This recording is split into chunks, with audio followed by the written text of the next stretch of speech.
So we're going to transition into Destroying Christian Dogma. And today is, I chopped it up so we could just celebrate Sister Joyce's last physical day here for a minute. But I want to transition into Destroying Christian Dogma. This is part 6.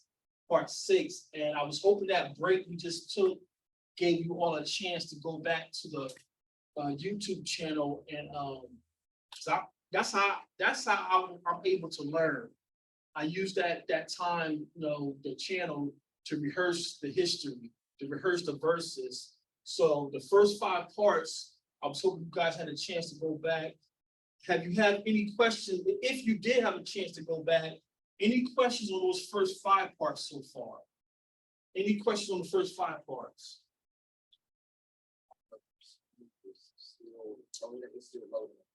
It's not loaded Sister yet. Corinne said they see it. They say yes, no, we see your screen. Okay, Let's see if I see it on mine. I'll give it a minute. Maybe Oh, it's still loaded on mine too. Maybe it's the internet here. Did it do it for you? Don't leave.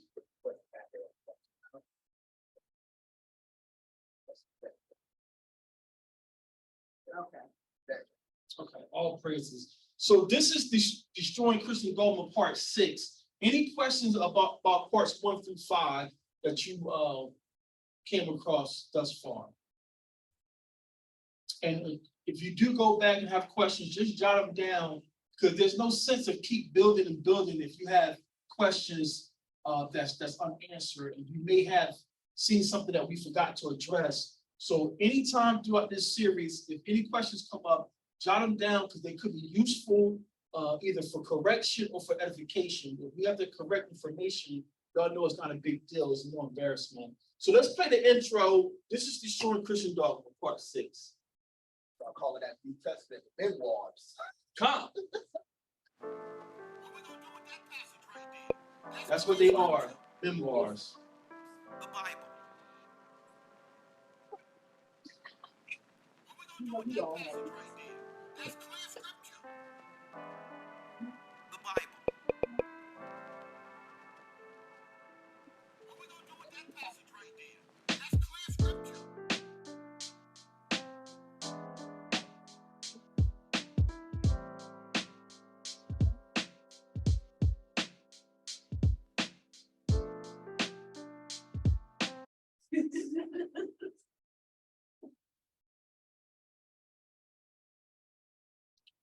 So if this is your first time joining us, Destroying Christian Dogma is a series that we're doing, trying to show Israelites as well as Christians. You can no longer pick up the Bible and start quoting verses. So all praise to the Most High, we have people finally reading the Bible. We got some praise reports how Christians are saying, hey, I need to mark my Bible up like yours is marked up. So we got people, and I don't care what the Christians say, I know it's because of the Israelites. Even how I'm gonna say this, even our distasteful brothers, you say what you want about those brothers, they have you verifying scriptures now. And many Christian pastors have stopped collecting tithes and offerings, or they're no longer using that phrase about tithing. And it's all because of our brothers putting the word out there that you just can't pick up a Bible and take me to a verse, and now you think you have good doctrine. So this whole series is showing you that all praise that you have a Bible and that you're reading the Bible, but now it's time for us to get to some meat and really use textual criticism. Fancy word. What version of the fragments did that come from? Why would Paul write something that contradicts the Messiah?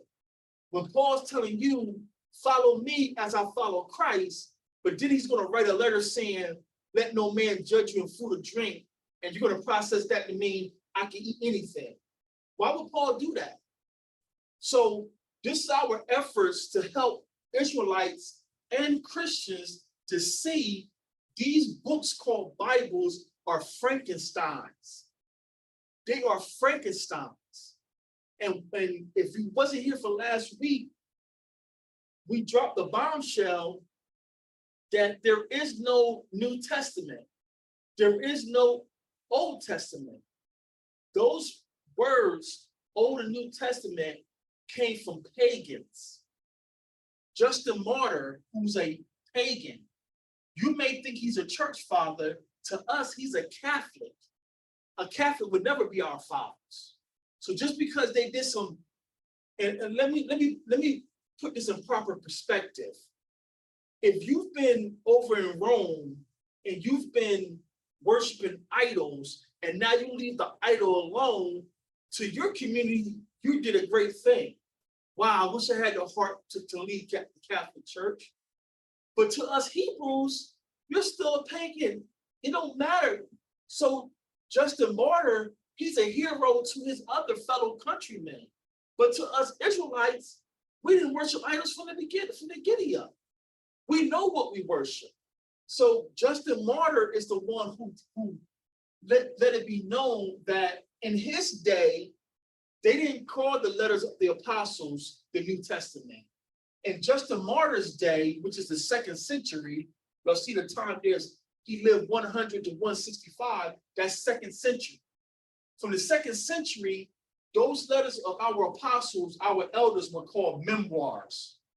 Gina used a phrase a couple years ago, said diaries. That's what those men of our elders were writing. They knew, they believed the prophecies, and they believed Abba was going to wake Israel back up and bring Israel back. So our elders said, let me record, because I already see these people starting to lie. I already see the Pharisees lying. I already see the Romans lying. So our elder says, let me record. Our king came. That man we call Yah'S, he did many wonderful things. He was crucified by the wicked Israelites, and he rose again like the prophet said. But those letters were memoirs, family. No one called them New Testament.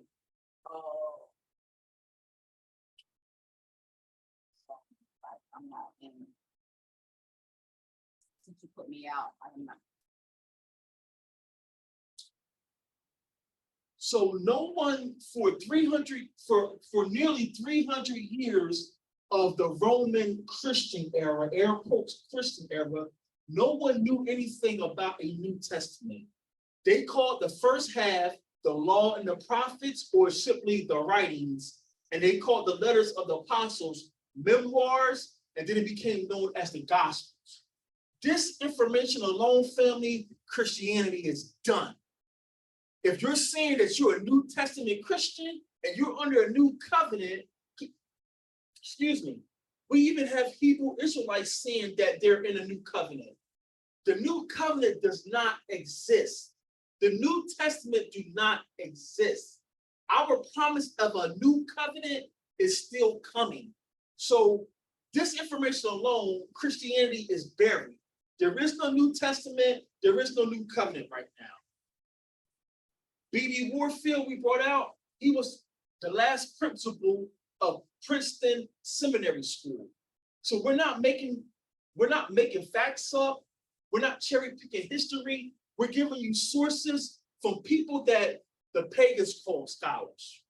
They're not scholars to us because we prove your language comes from our language. So if you need my ancestor to speak, you're not a scholar to me. You're not a scholar to me. But for our Christian apologists, B.B. Warfield is considered a scholar.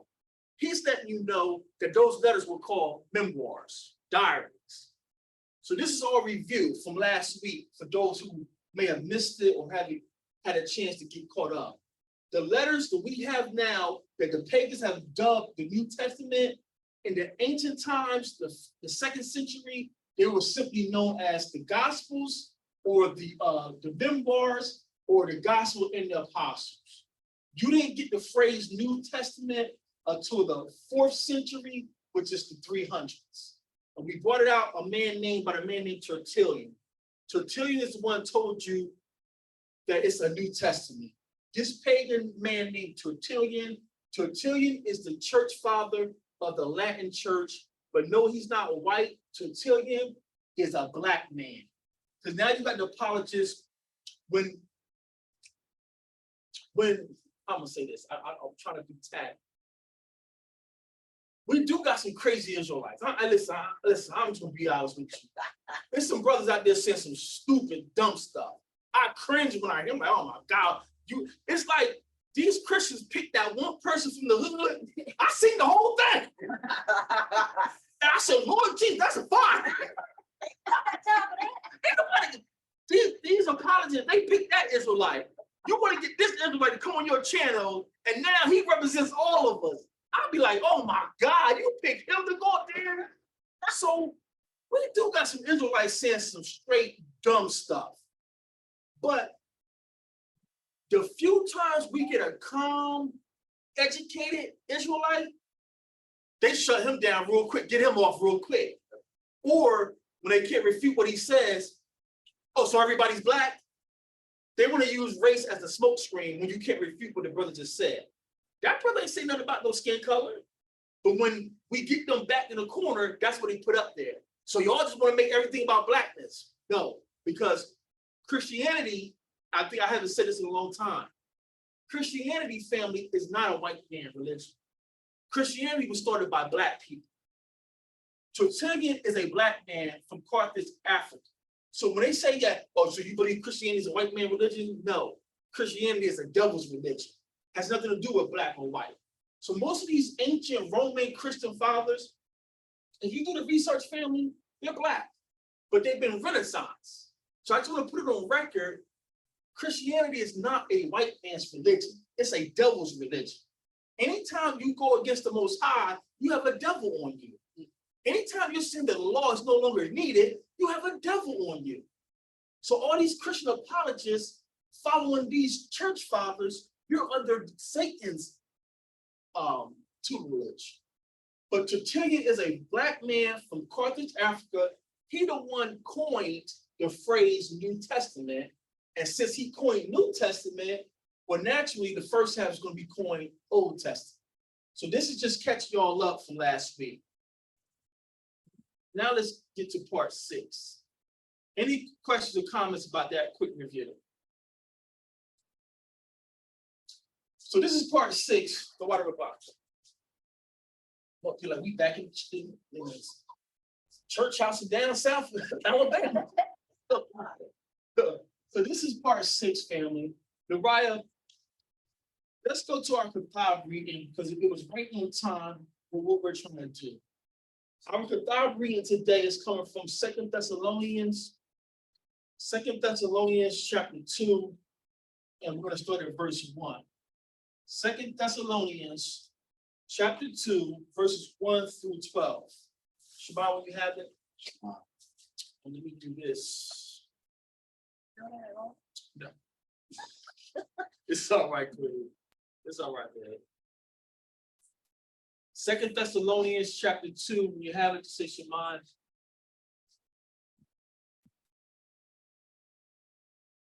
Read. Now I beseech you, brethren, by the coming of our Adonai Yah, Yahushua HaMashiach, and by our gathering together unto him, that ye be not soon shaken in mind, or be troubled, neither by Ruach, or spirit, nor by word, nor by letter, as from us, as that the day of Hamashiach is at hand. Let no man deceive you by any means, for that day shall not come, except there come a falling away first, and that man of sin be revealed, the son of perdition, who opposeth and exalteth himself above all that is called Elohim, or that is worshipped, so that he as Elohim sitteth in the temple of Elohim, showing himself that he is Elohim. Remember ye not that when I was yet with you, I told you these things, and now ye know what withholdeth that he might be revealed in his time. For the mystery of iniquity or lawlessness doth already work. Only he who now letteth will let until he be taken out of the way. So the Most High is the one who's letting. He's giving them not grace. He's giving them a little bit of freedom right now. But he's letting them be lawlessness. But now it's coming to a time he's going to cut them off. Read on.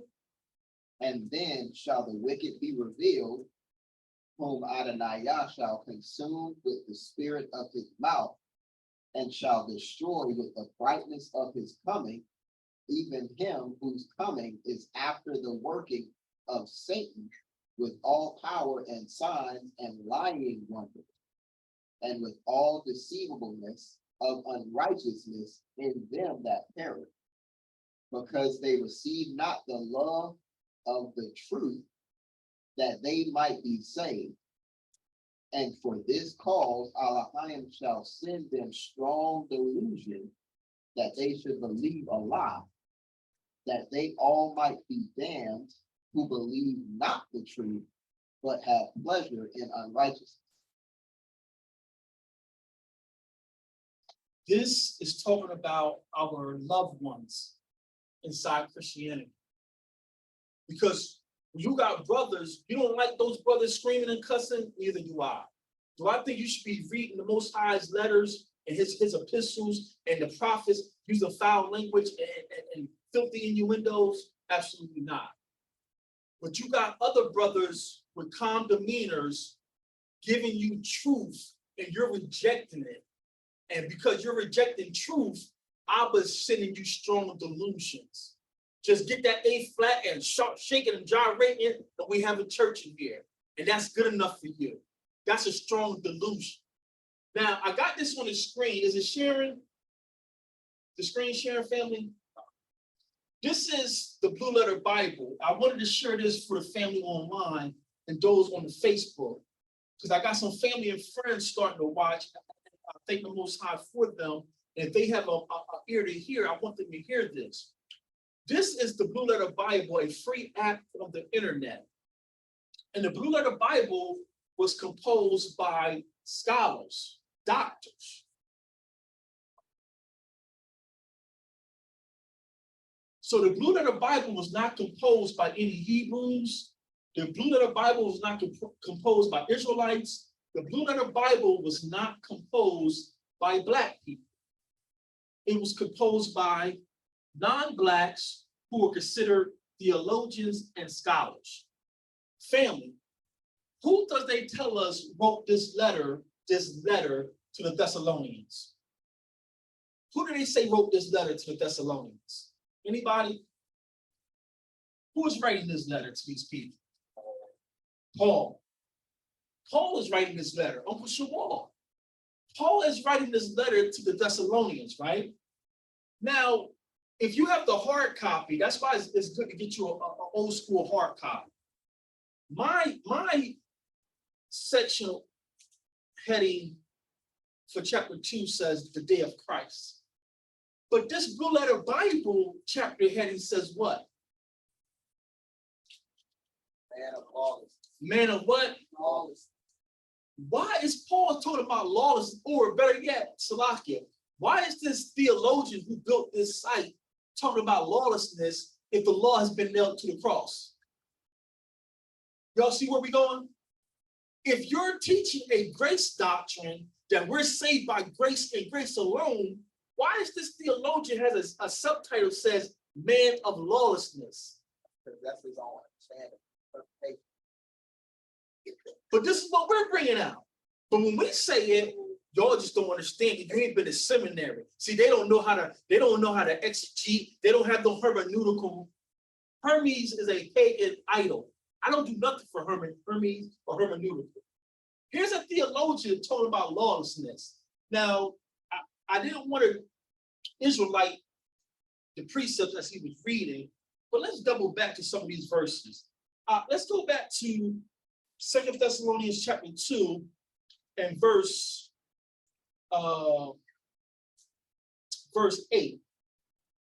Because as you guys are all coming back to being Israelites, and you're proving it with Sharash Ibar, you're going to see the law, you're going to see the Torah all over the place, even in this so-called New Testament. You can't get away from the Most High's Torah, because why, Nariah?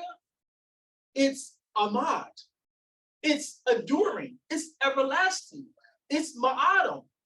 So let's read 2 Thessalonians chapter 2, verse 8 one more time. Shema. Read. And then shall that wicked be revealed, whom Adonai Yah shall consume with the spirit of his mouth. Who is now, we're going to read it here as the pagans wrote it, whom the Lord shall consume. Who is this Lord they're talking about? Huh?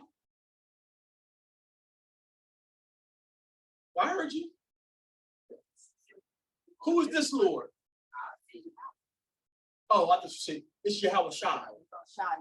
This is the Messiah. These pagans, they don't know the difference between our Father and our King. That's why they give you a doctrine that the Son is the Father. What? So if the Most High and the Messiah go on more forward, it's gonna be like, you're both for the Father. Like what? This doctrine makes no sense. So this Lord here, family, is the Messiah. So let's put this in context. Let's read it as the Messiah.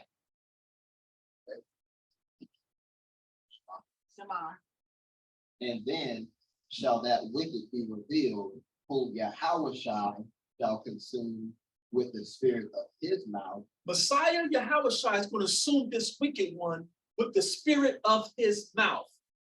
What's going to come out of his mouth? Fire. What is this a metaphor for? The law. This is the law right here in your so-called New Testament, Dr. Seminary. Revelations call it a sword of his mouth. But we know it's not a literal, the Messiah ain't coming like no cartoon spitting swords at people. He's going to be condemning these people with the law. Not a made-up doctrine, something new. How would that be fair of the Most High to let his son come back and judge you with something new that you never heard? His son is going to judge you by the law that you had since Moses. So your law is right here in your New Testament by your champion Paul. But you can't see it because you don't know the Hebrew language. The spirit of his mouth is the law. Anybody see that? I think I had it. When I read that they shall be reviewed. Yah'S the spirit of his mouth, which I was the spirit of his mouth outside. That's why I have. But that's cool because these you were thinking, but the end of it shows us it's Messiah. Let's read the end of the verse. Do a quick set. I'll let you go. Is that usable? Yeah, I had a quick question. Go ahead. So you're talking about the sword. I know it says in the script, I'm not sure, I don't know if it's in Psalms, but it was talking about the whole armor. At the end, it says the sword of the spirit, which is the word of Yahweh. So I was reading, I went back through, started over reading in Genesis, and I noticed that something that the Most High said that he put at the outside of the garden when he kicked Adam and Eve out, he said he put a flaming sword out there. So I was wondering, it hit my mind, and I just wanted to know to make sure that I'm not going too far off, but would it be valid to say that that was Yahweh Shai, that was his word? He said a flaming sword, because I thought about that when you just mentioned what you mentioned about what he's going to consume people with. So would it be, am I too far gone thinking that, or is that kind of on point? No, because Messiah is the word. Messiah is the word is a Hebrewism for Messiah, so to get on. So that famous sword was the Messiah is the first servant. He's the first son. So he's the first soldier of the Most High. He's over Michael and Gabriel. He's been coming in different job titles and different forms. So you're spot on. It was the Messiah keeping Adam from going back in that garden. We just to God, make it thank you. solid, we just would have to pull all the precepts to show like Shamaria did with that wisdom fast, Kakama. We would just line our witnesses up to show that Messiah is the word is a metaphor for Messiah, for Messiah. So you great job. So the Most High is sending his son back to wreak havoc and to judge by the word of his mouth. And the word of his mouth is going to be his father's word. It's going to be his father's law. Why would the father be justified sending his son back with something new that you didn't even know? So you can't get around this Torah no matter what you do, Pastor. Brian? 2 quick precepts to kind of help Zabar and to go into what we're talking about. And you actually read this a few minutes ago at the beginning of the class. You read it almost every week. And me and Shamaria were talking about it. I'd like to think if he was able to speak in this point in time, he would bring this up right here. So in 2nd Barak chapter 48, verse 8, I wanted to read that, and then Jeremiah 23, just to give y'all more context on what's being brought out right here. Go ahead. In 2nd Barak chapter 48, verse 8, with nods of fear and indignation, you, Yahweh, command the flames, and they change into spirits, and with a word you quicken or bring to life that which was not, and with mighty power you hold that which has not yet come. So if you were to couple that with Jeremiah 23 and 29, it says, "Is not my word." Go ahead. Take your time. Uh, Read. Jeremiah 23, verse 29, "Is not my word like as a fire, saith Yahweh, and like a hammer that breaketh the rock in pieces." So when the Most High speaks, it's just like when y'all hear something that absolutely just stirs you up. What do you feel inside? Your body gets hot when you get extremely excited or extremely angry. You get stirred up and you get hot. So just like Murad, he had to get wiped down because he was getting stirred up there. Now, granted, the thermostat's off too, but I say all those things to say this word is in you, just like Yaramya also said, it's like a fire shut up in the bones. So when the Most High Barak, the Spirit comes on you, you can't sit still, like you got ants in your pants. And that's why you want, like, you can keep going on and on, but that's why King David says, but it's true for the Most High. I'll run through a whole army of people, even if it's just me. I'll jump over this wall, even though it's 300-400 feet tall. So that's kind of like whatever the Most High declares speaks, because what we said earlier, his power is unimaginable. He has to reveal it to you. So we just gave 2 quick witnesses that his word is a metaphor for fire, and his first servant, his firstborn son, is Messiah. So that flaming sword at the Garden of Eden is Messiah, and then Messiah is coming back to judge the earth with the Torah. The Torah is the sword of fire. So you can't get away from the law no matter how you try, unless you have been deceived. Like this passage is saying, you're rejecting the truth. So now the Father's letting you be deceived that you will be destroyed, because you don't have to like me. But we got many different brothers with different styles trying to give you truth. You don't like someone all animated, you need someone calm. We got brothers with that style. If you are a thug and you need brothers to be thuggers with you, well, we got plenty of them brothers out there. We got brothers with all types of delivery trying to get you this truth to show you Christianity is dead. Christianity is a devil's religion. So Abishai had something. He said, watch your mouth. Clearly, brothers don't know this scripture. James 3:10-12. James, bring it out. Can he speak? Bring it out. Go ahead. said James 3. Oh yeah, yeah. Let me pull it up real quick. This is something that I love because I too cringe when I hear the Oh yeah, the this is word what of I use. Calm. the Go word of ahead, God Doc. being brought out, but Mhm. it's diluted and blasphemed when you using it with cuss words. You just can't Go do ahead. that. I can't stand it. Let me get to it. James 3. Okay, here we go. Yeah, James 3. It says, out of the same mouth proceeded blessings and cursing. And this is what he says. He says, my brethren, these things ought not to be. Mhm. So James is telling you, you shouldn't even be doing this. And he says, what? Does a fountain send forth out of the same place sweet water and bitter?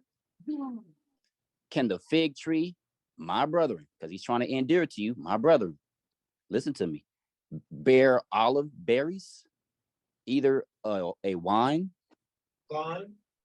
vine figs? So can no fountain both yield salt water and fresh. Calm. It can't do that. But I do like verse 2. If you go back up, because we're talking about the tongue, and that's what James taught us about. He's talking about the tongue, and you got to watch it. It says, for in many things we offend all. If any man offend not in word, the same is a perfect man, and able also to bridle the whole body. Calm. So we see the tongue and the body is linked. What you gonna do, your actions, how you gonna act is linked to how you talk. And we ain't gotta talk about the rest of the nations of people. We just talking about Negroes and black folks. Because again, the way that we talk is the way that we walk. Calm. And So you got to get your mouth in order. calm. And what really, while we on this topic of foul language, what really gets me though, you take the time sometimes before they even offer the foul language, they'll say, pardon my French, or Salakia, and then go ahead and say the foul language. So if you had enough time and discipline to say Salakia, you could refrain from using that.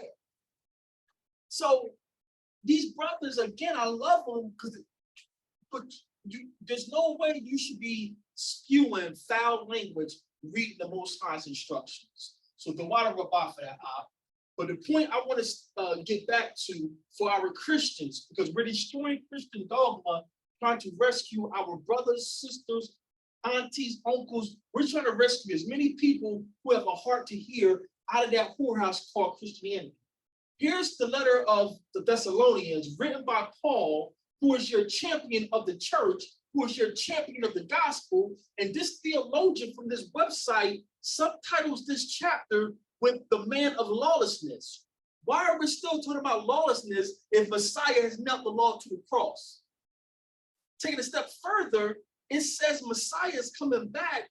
He's going to destroy the wicked one with the word of his mouth. The word of his mouth is a Hebrewism for the law. Let's go take it back a little further. This is what caught my eye. Can we read verse 2 again? 2 Thessalonians 2, verse 2. Shemai? That ye be not soon stricken.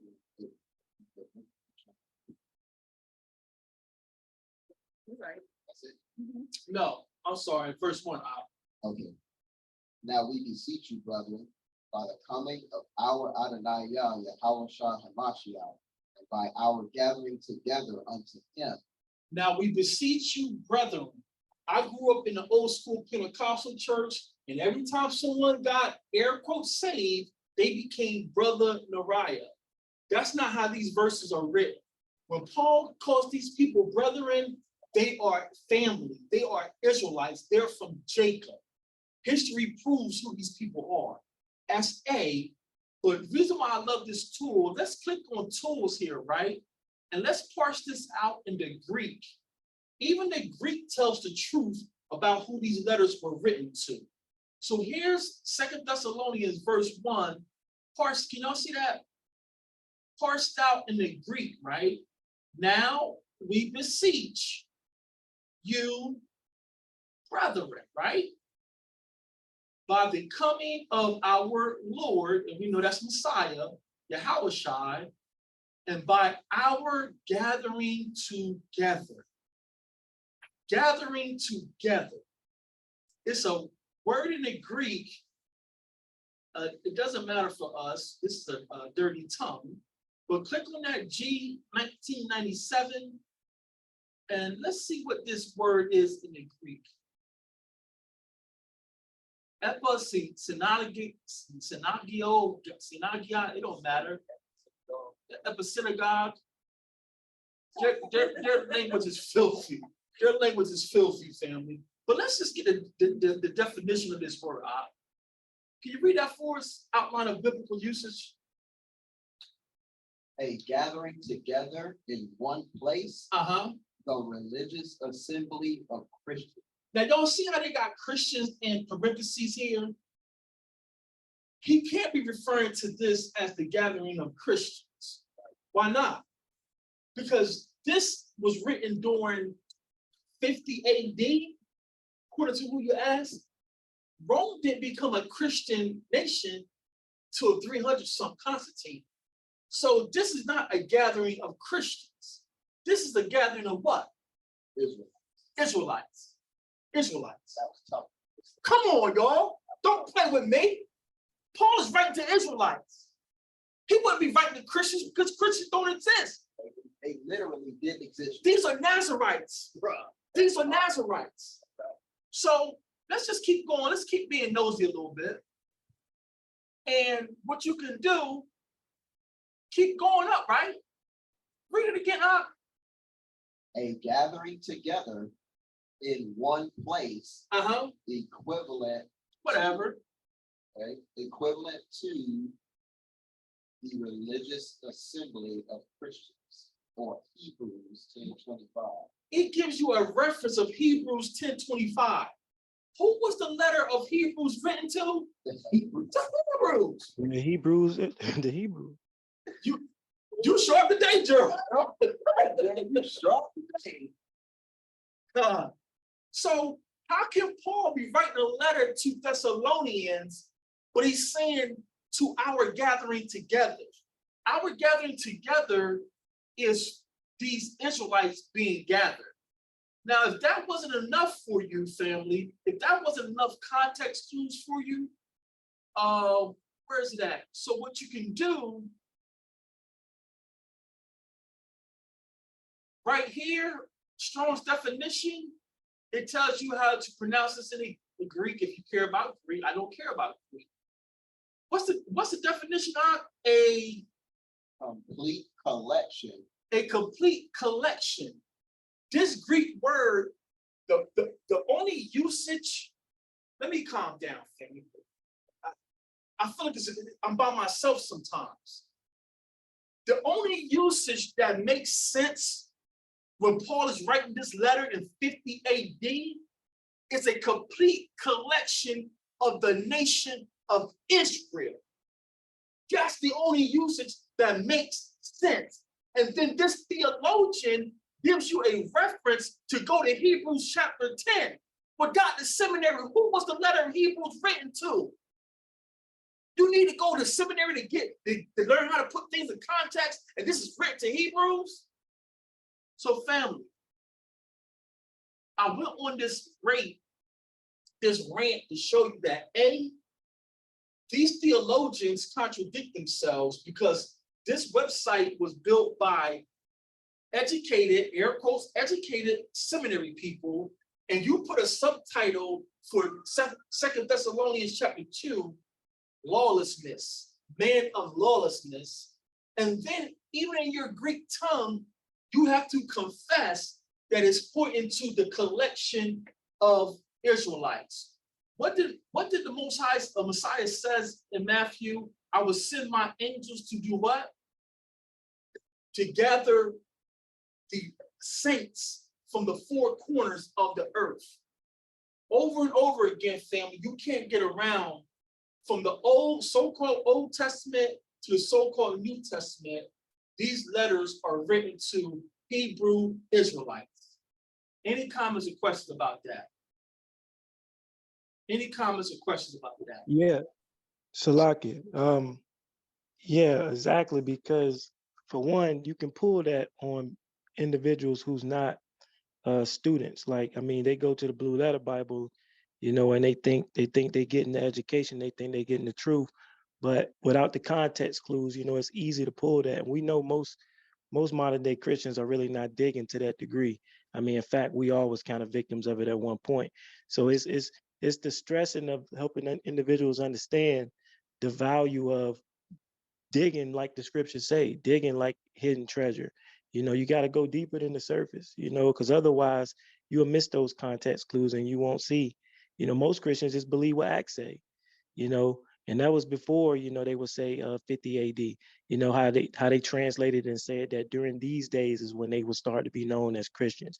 Well, that was inserted, but I mean, if you don't know the context clues, you just be going by the surface stuff. Absolutely. The water will for that.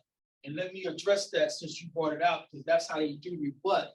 They will try to make us seem like we don't know what we're talking about. So you'll take me to that verse in Acts where it says, and they were first called Christians in Antioch.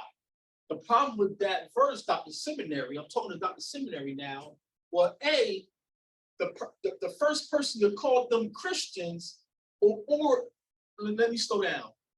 Earlier in that chapter, the man who says, you almost persuade me to be a Christian. Well, the man who was talking to Paul, telling Paul that you almost persuade me to be a Christian, that man was a grandson of Herod the Great. Herod the Great is who? He's a what?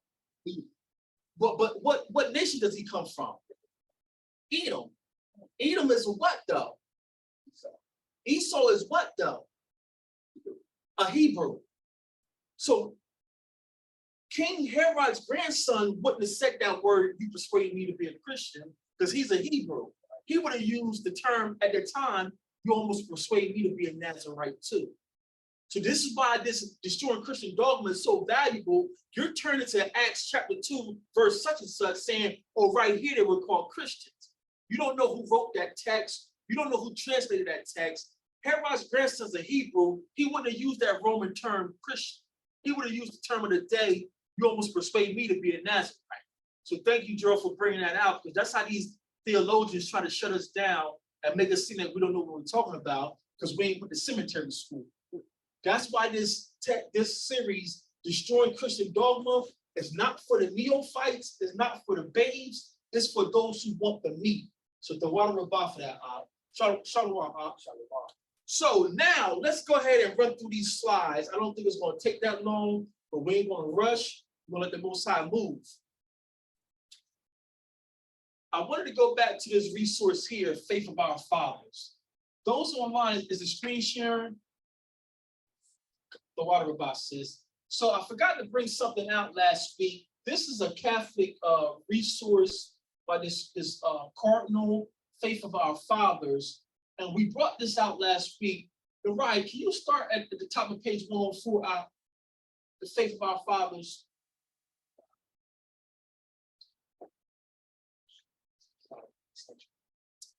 Oh, I had to use it for the fan. I gotta get that other one back here too. The faith of our fathers, the Catholic Church, in the plenitude of her authority in the Third Council of Carthage, AD 397. Stop. The Catholic Church, in the plenitude of her authority. Who gave your church authority? The Messiah said, the Catholic Church, y'all, who gave you authority? The devil. The devil gave you authority. That's one thing we would have pointed out. The Most High or his son gave you no authority. Read on. Separated the chaff from the wheat and declared what books were canonical and what were apocryphal. So, Dr. Seminary, pastor, you don't understand these books are true, accurate history maybe one or two facts are off because you have editors and publishers who done hijack our history. So is everything in these books right in this act? Of course not. But these books, our elders read from these books. We got proof that Messiah knew about the Apocrypha because Messiah kept the Feast of Dedication. You don't read about the Feast of Dedication in none of your 66. So why is Messiah keeping it? Because of the Apocryphal books. The Catholic Church told you what books were authoritative. They use a pagan word, canonical. We don't listen to the Catholic Church. We don't. You have something up? Zero said Revelation chapter 13, verses 2 to 4. What's that?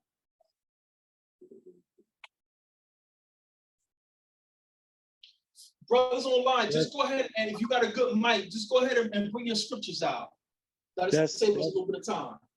Salakia, that's land me back in what you brought out when that Rome beast, which is essentially the Catholic Church, you know, when that Rome beast received power and authority from the dragon. So I was referring to Revelation, Revelation 13, starting at verse. Well, I mean you can read 1 through 4 really. So can somebody read it there or can everybody hear me? I got you. Revelation chapter 13, verse 1. And I stood upon the sand of the sea and saw a beast rise up out of the sea, having 7 heads and 10 horns, and upon his horns 10 crowns, and upon his heads the name of blasphemy. And the beast which I saw was like unto a leopard, and his feet were as the feet of a bear, and his mouth as the mouth of a lion, and the dragon gave him his power. Who? The dragon gave him his power. So this faith of our fathers is saying that the Catholic Church, in the plenitude of her authority, that our elders telling us, you got your authority from the dragon. The dragon is a metaphor, Hebrewism for who? Satan, Hasatan. So the Catholic Church, you're under Hasatan.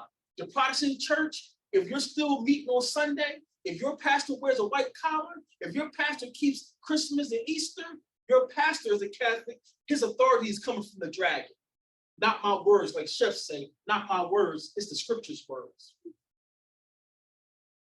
Want me to keep going, Rob? So just to recap, already this paragraph is pointing out the Catholic Church has some kind of authority, but we don't get no precepts about the Most High giving you authority. But Revelation 13 is telling us your authority is coming from the serpent, the dragon. Now the dragon is running you, and you want me to believe you when you tell me what books I should be reading? I don't think so, Catholic Church. Let's read on. Even to this day, the Christian sects do not agree among themselves as to what books are to be accepted as genuine.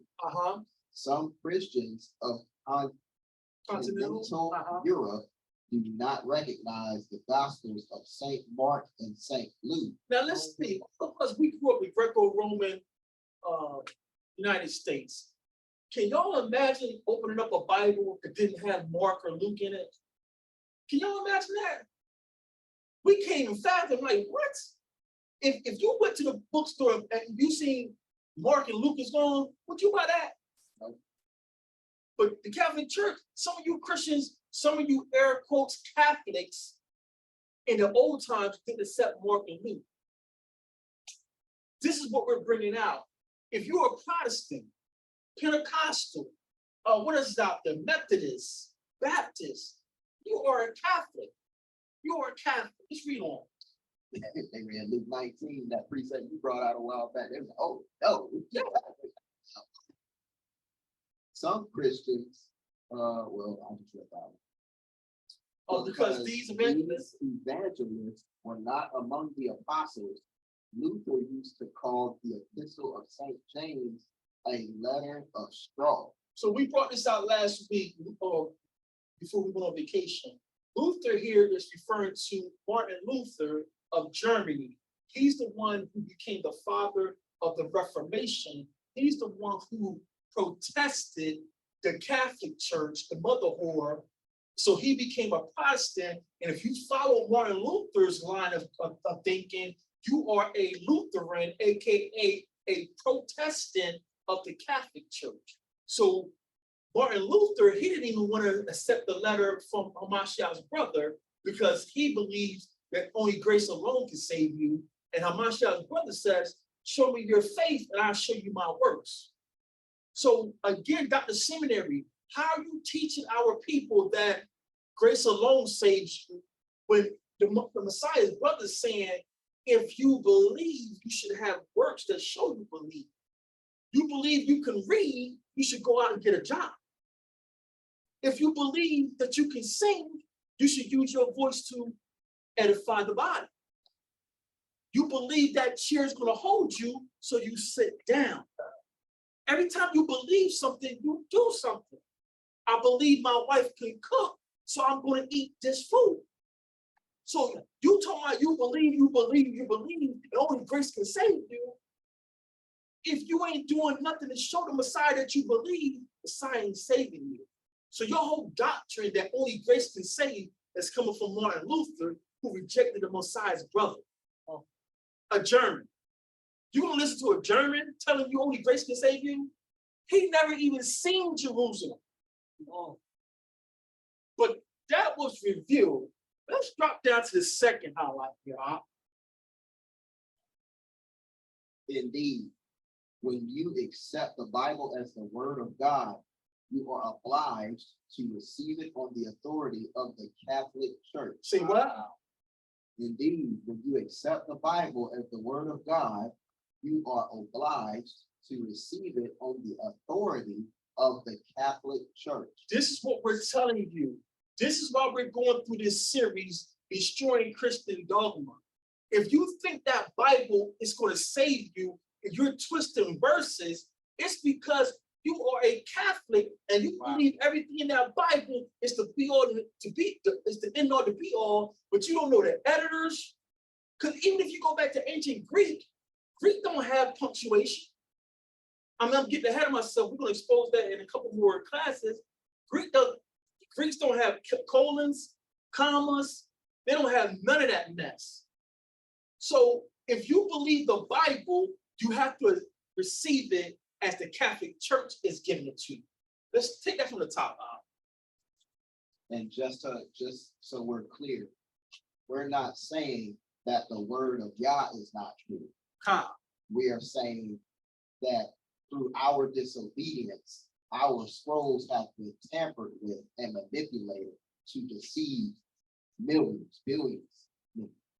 So I wanted to make sure that that was apparent.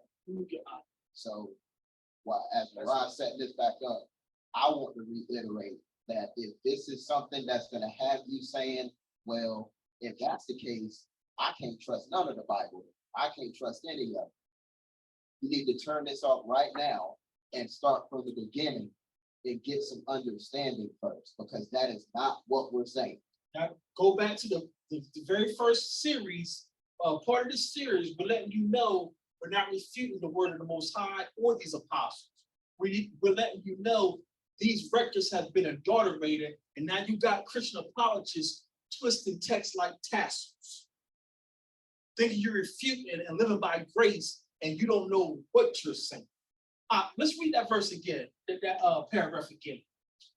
Thompson sent a message saying in 2nd Ezra 11, did he see the same beast? Yeah, well, I think if you keep reading, that's the same vision of beast that Daniel saw. He said, he mentioned this is what your brother saw, and he just didn't know. Daniel didn't have the revelation of who it was or what kingdom it was. So, so that was the beast of the Roman Empire. That was the fourth beast. So the fourth beast is Thompson. That's the fourth beast or the fourth nation that's oppressing us and now is running the world. So taking it from the top of the second grand paragraph, indeed, when you accept the Bible as the word of God, you are obliged to receive it on the authority of the Catholic Church. The Catholic Church, the one drilled down that this is the word of God. I'm giving you scripture. I'm giving you good Bible. You believe this good Bible because the Catholic Church don't push it down your throat. Read on, who was the sole guardian of the scriptures for 1,500 years. How long did they have our records? 1,500 years. The Catholic Church dubbed itself the sole guardian of the scriptures for 1,500 years. That's why you, Dr. Seminary, don't know what you're talking about, because you're following the Catholic Church. Let's finish this up. Gerald had his hand up. But after having ascertained to your satisfaction that the translation is faithful, still the scriptures can never serve as a complete rule of faith and a complete guide to heaven independently of an authorized living interpreter. So this cardinal is saying, you believe the Bible is all you need because the Catholic Church didn't shut it down your throat. But this cardinal is saying, you need an interpreter, you need a bishop, you need a pastor. And our scripture says, you need no man to teach you, because you got an unction, you have an anointing, you have a smearing of the Holy One, and you know all things. Spirit's gonna lead you. The Spirit's going to lead you. That Spirit is the Son of the Most High. That's that John 14:21 that we're saying we're getting revelation from. But your pastor don't know that. Gerald, you had your hand up. Yep, super kind, because I mean, we talked about this before. It's like the same people that since the first century that was killing your brethren, your forefathers, for standing for the faith, law, statutes, and commands, and not converting. Martyrs, you know, the same people who was killing people through the Dark Ages for just having the Bible, and the common person trying to have access to the Bible. The same people that told you only in Latin can you understand this thing, and we teach you, are the same people that's responsible for these modern translations. What makes you think that when they had the authority for those 1,500 years, obviously they was trying to hide something that they didn't want you to see? Now you trust those same people to give it to you without tampering it. And then when you learn the fact that these same people took out 14 books of the King James 1611 Authorized Standard Version that they didn't want you to have, wanted to take Revelations, and like you just brought out, wanted to take out Luke and the other one. So it just really shows you can't, for Christians to be so Bible like, man, like I don't even know how to word it in that, but for them to be so like, you know, especially the King James only people, they bother me the most. The King James only, not even knowing beyond surface. It's ridiculous. So I just wanted to just rant a little bit just to lay me back to what you said about that. It's needed, it's appreciated. I don't want to feel like I'm the only one. I don't want y'all thinking, I'm the only one seeing this. I want y'all to get these resources and y'all see them too. Your pastors, these Christians think I'm giving you good Bible and you're giving me good Catholic editors. That's what you're giving. You don't speak the language, you're going through Greek. As long as you keep going through Rome, I ain't gonna get ahead of myself. But why don't I go by for that? This is the biggest game of monkey see, monkey do. Come on now. Faith of our fathers continue here, Y'all sitting down for this? Spanish Inquisition. Come on now. The Catholic Church is spread over the whole world, embracing in its whole children of all climes. Old word for climate. Okay. And nations and peoples and tongues under the sun. Stop. Read that again, The Catholic Church is spread over the whole world, embracing in its fold children of all climates. Children of all climates, and nations and peoples and tongues under the sun. Babylon. Who is he taking a shot at, family? Who is this cardinal shooting rocks at? Who is this cardinal shooting rocks at? Read it again, Sister T, go ahead, let it flow. You're taking Say it all what? up. Oh. Say, give me an A flat. Say it on the mic. Sister T just got here. She ain't never met me before. She just got here. Who's he throwing rocks at? Israel. He's shooting rocks at the children of Israel. So if you are a Catholic, aka Protestant, or if you are a Christian, your whole faith has been set up to refute the nation of Israel. Let's take this from the top, Hop. Man, all my spirit's on fire. This is a babe in here. This is a babe. The Catholic Church is spread over the whole world, embracing in its fold children of all climates. So the Catholic Church is spread over the whole world, embracing all children. The children of Israel is supposed to be where? In Israel. He's shooting rocks at us. More importantly, you shooting rocks at who? The Most High. Because the Most High don't care about the whole world. The Most High, according to his text, I'm going to tabernacle with Zion. So now the Catholic Church is spread over the whole world, and we embrace all children of all climates and tongues. Y'all see where he going? Keep reading, huh? And nations and peoples and tongues under the sun. How I ask, could the bishops of these various countries communicate with each other in council, if they had not one language to serve as a common medium of communication? It will be simply impossible. A church that is universal. A church that is what? Universal. A church that is what? Universal. And universal is what? Catholic. Catholic. Without our Catholic Church, this church is for y'all only concerned about Israel. Y'all can't eat pork. Y'all gotta wear fringes. Y'all gotta keep tabernacle. That's for Israel. But this church is for everybody. You can have that church. Read on, Hop. So I have a question. Does that tie into like a universal Unitarian church? Right. That's these theologians, they keep getting these theologians in different eras that pop up, and they keep coming up with new terms. Okay, so now I'm a Unitarian. We're embracing everybody. Or now I'm not non-denomination. It don't matter. If you're not following the Most High's law, you're a Catholic. It's two churches, the whore and the Most High's. If you're not following the Most High's ma'adam, you're following the Catholics, the whore's ma'adams. And what we say is going to lead to? Destruction. It's two churches that's in control right now. Well, it's two churches right now, to use their terms. The Catholic Church and Father's Church. So whatever flavor you want to call yourself, Dr. Seminary, or I'm a Pentecostal, I'm a Baptist, or I'm non-denomination.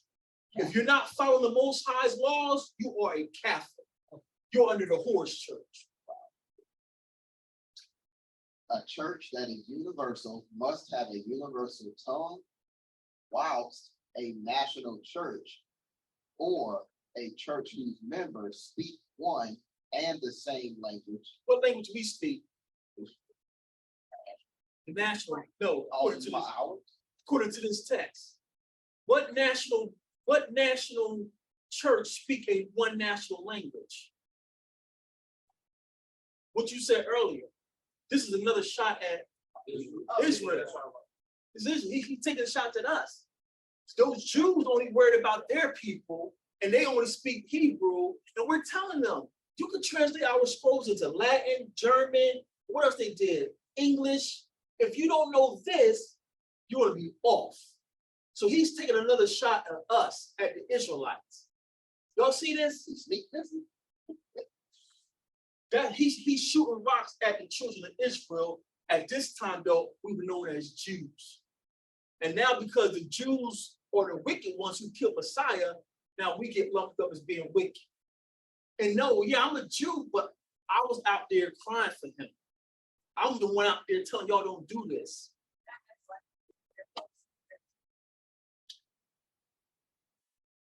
Yeah. With that, do it so Everyone can hear. watch it later. They want to put a question because you never know who might ask the same question if they can watch it. I'll repeat it for you. Say the question again. So I was asking why you air quote you. So sis is asking why did I air quote, because those online, I got the camera off. So I'm glad you asked that. So I air quoted the word Jew because historically now, how am I gonna say this? Modern history, when you say the word Jew, they think about those non-melanated people, the fish people. So that's why I air quoted Jew, because modern people, and when I say modern, I'm going back to the 1000 AD period. When you say Jew, these people, theologians and Christians, think about fish people. And now for our purposes, that the Most High is restoring back our identity, I still would air quote Jew, because even within our nation, Messiah divided us. We had the wicked Jews and we had the loving, righteous Jews who became known as Nazarites. That's why here we like to, we are considered Nazarites. I don't want people to call us Jews because now they're like, well, y'all killed Messiah. No. Our wicked ancestors killed him, but we are Nazarites, if that makes sense. And I always say, like, you know, the Blackish, the show. Yeah. The ISH-ish, Yeah. kind of not really. I'll do that 330-ish. Yeah. Kind of not really. So Kind of. I associate them as Jewish, Yeah. but us as Jews. But, okay. God. And when that show came out, the memes were going crazy when that show came out. If Blackish means sort of black, Right. then what does Jewish mean? And we was just all on Facebook and we just kept it going. Put it in your face. These people tell you they're Jewish. I'm telling you, I am a Jew. Just like we tell the Spanish people, you are Spanish because you are something like a Spaniard, because by rape, torture, and murder, you have to follow Catholicism. But you're not a Spaniard, you are an Israelite. That's what we're telling our Puerto Rican and Dominican people. You are Latin-ish. You are Spanish because by torture, you adopted Rome's religion. But you're not a Spaniard, you are an Israelite. You are Hebrew. I tell the people every chance I get some great questions, sis. Glad you asked. Any other questions before we move on? You're losing weight there from here, please. So, family, let me calm down. This slide, I'm letting you know, if you're following anything other than the Most High's law, you are a Catholic. If you are a Catholic, aka Christian, your religion has been set up to hate us. You have been set up to hate Most High, because the Most High says Zion, Jerusalem, is the chief of the earth. Jerusalem is the best land of the earth. So if you're following Christianity, aka Catholicism, aka Protestantism, your whole religion was designed to hate Israel. That's the facts of the case. Any other questions about that? All right, let's go. Come. I'll just start from the beginning. A church that is universal must have a universal tongue, whilst the national church, or a church whose members speak one and the same language, and whose doctrines conveniently change to suit the times, can safely adopt the vernacular tongue in its liturgy. So he's shooting rocks at us, saying that we're changing our doctrine during the times. And that's not what we're doing. We're under punishment. We're under punishment. Man, y'all in a rush? Not in a rush? All right, I made these notes. Let's go to Psalm 74. Let's go to Psalm 74:2. He's shooting rocks at the children of Israel, because the children of Israel, we're nationalists. I hate your nation. I love my nation. Why does that make me a racist? Because I love my people. If y'all don't have children, but I guarantee you, if one of your siblings was drowning and the neighbor's child was drowning, I guarantee you're gonna go to your sibling first. Absolutely. Did that make you hate the neighbor's child? Naturally, this is my blood. I didn't wipe I didn't throw out his diapers. I didn't wipe his butt. This is my baby brother. I'm going to say, now I want to say both of them, but if he's at one end drowning and my brother's at the other end of the pool drowning, I'm going to the end where my brother is drowning.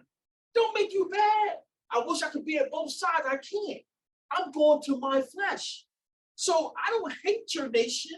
I just love my nation. So why does it make me bad because I'm a nationalist? That's what this cardinal wants us to believe. We're snobbish and hateful because we're always promoting Israel, that we're the chosen people. I was trying to make you feel bad. That's what the wicked Jews were doing. I'm not a wicked Jew. I don't make you feel bad because you're not chosen. I'm the Jew gonna tell you, well, praise the Most High that you got a good land. Praise the Most High that your son made it to birth. I'm a righteous, I'm a Nazarite. So don't put those wicked Jews who killed the Messiah on all of us. Like today, don't put those cursed Hebrews making people lick their boots. Don't put that on all of us. Right. Don't paint us all to be crazy because you don't had a couple on your platform. Right. Them Israelites, they crazy. They don't know what they're talking about. Don't put us all in the same bag because I'll put all you Christians in the same bag. Right. All you Christians are pedophiles. Right. All you Christians are homosexuals. Right. All you Christians are crooks. Okay. How's that feel? All you Christians cheat on your wife. How's that feel? Talking about you got gold dust sprinkling on your arm and stuff. Don't put us all in the same bag because we can do the same to y'all. So Psalm 74 and 2. Wow. Psalm 74 and 2. Read. Remember thy congregation, which thou hast purchased of old.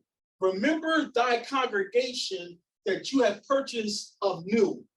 Of old. The rod of thy inheritance, which thou hast redeemed. This Mount Zion, therein. Who is this? Who is this congregation? Is Mount Zion. So this cardinal talking about a Catholic church, and you Protestants talking about you got a New Testament, you are a new covenant Christian. He said, remember your congregation of old that you have purchased, and it's Mount Zion. Y'all feel me? He said redeemed, which you have redeemed. You haven't redeemed the Catholic Church. Yeah. You haven't redeemed the Protestant church. If you're bringing in a new doctrine, how can that be considered redeemed? Come on, y'all. Read means to redo according to your language, right? Y'all went to that school, right? Y'all got your diplomas, right? Y'all went dun, dun, dun, dun. Hey, Mom, I had to learn your track so I can get a job. So according to your own filthy language, read means to redeem, means you're doing it again. If you're a New Testament Christian, when have you been redeemed? Did you finish that up? We got a couple more. This Mount Zion, wherein you have wealth. This Catholic church, your Protestant church, your New Testament church, your New Covenant church does not exist. The Most High is looking for his congregation, his assembly that's coming from old, that he's redeemed. His congregation is Mount Zion. Let's get another witness, Let's go to Acts 7 and 38. Let's get Acts 7 and 38. He's making us try to feel bad because we're trying to rebuild our nation and we're all about Israel. I don't wish no harm on you unless you're on deck to be destroyed. If you're on deck to be destroyed, I can't do nothing for you. You know, maybe the Most High get over quick for you. I just want to know, is that a prophecy? Come, absolutely. So in a sense, could this be a foreshadowing of the Messiah? Come. This because who wrote all these songs? Well, most of these songs. Wow. The Wow. Did he write the 74? Is this a subtitle? Did he write 74? Oh, Masakil? Oh, Masakil. Oh, so he may not have wrote this. Sometimes some of his singers write some of these too. This is saying, okay, so according to this text, David didn't write this. David didn't write this. But they still was under the power of the Most High when it was, even the songs that David didn't write, our elders were under the power of the Most High. So this is foreshadowing, this is a prophecy that he's going to redeem his people of old, not his people of new, not a New Testament Christian, not a born-again believer. His congregation of old is going to be redeemed. So great question, Bob. Let's go to the second witness to refute this cardinal and these Christians. Let's go to Acts 7:38. Let's see if we can find a New Testament church somewhere, family. Acts 7:38. Read. This is he that was in the church in the wilderness with the Malachians, which spake to him in the Mount Sinai, and with our fathers, who received the lively oracles to give unto us. So this is talking about Messiah. They're testifying about Messiah, and they're running down Israelite history. And they're telling these current wicked Pharisees, this is the same one who was with Moshe in the wilderness, in the church in the wilderness. So anytime heaven is talking about a church, it's talking about Mount Zion. And it says, this same Messiah, he's the one who gave us the oracles in the wilderness. Y'all see that? So, Dr. Seminary, where do you get a New Testament Christian from? Where do you get a New Testament church from? On top of what we just brought out, the church seminary theologians is saying no one ever heard of the New Testament until the 3rd century, 4th century. So there is no New Testament church. There is no New Testament Christian. And us being nationalists is only right that I want to save my nation. You obviously ain't worried about us. You're hanging us, giving us football numbers for a little bag of weed. Y'all get caught with bundles in the trunk and get probation. How do you get caught with bundles and get probation?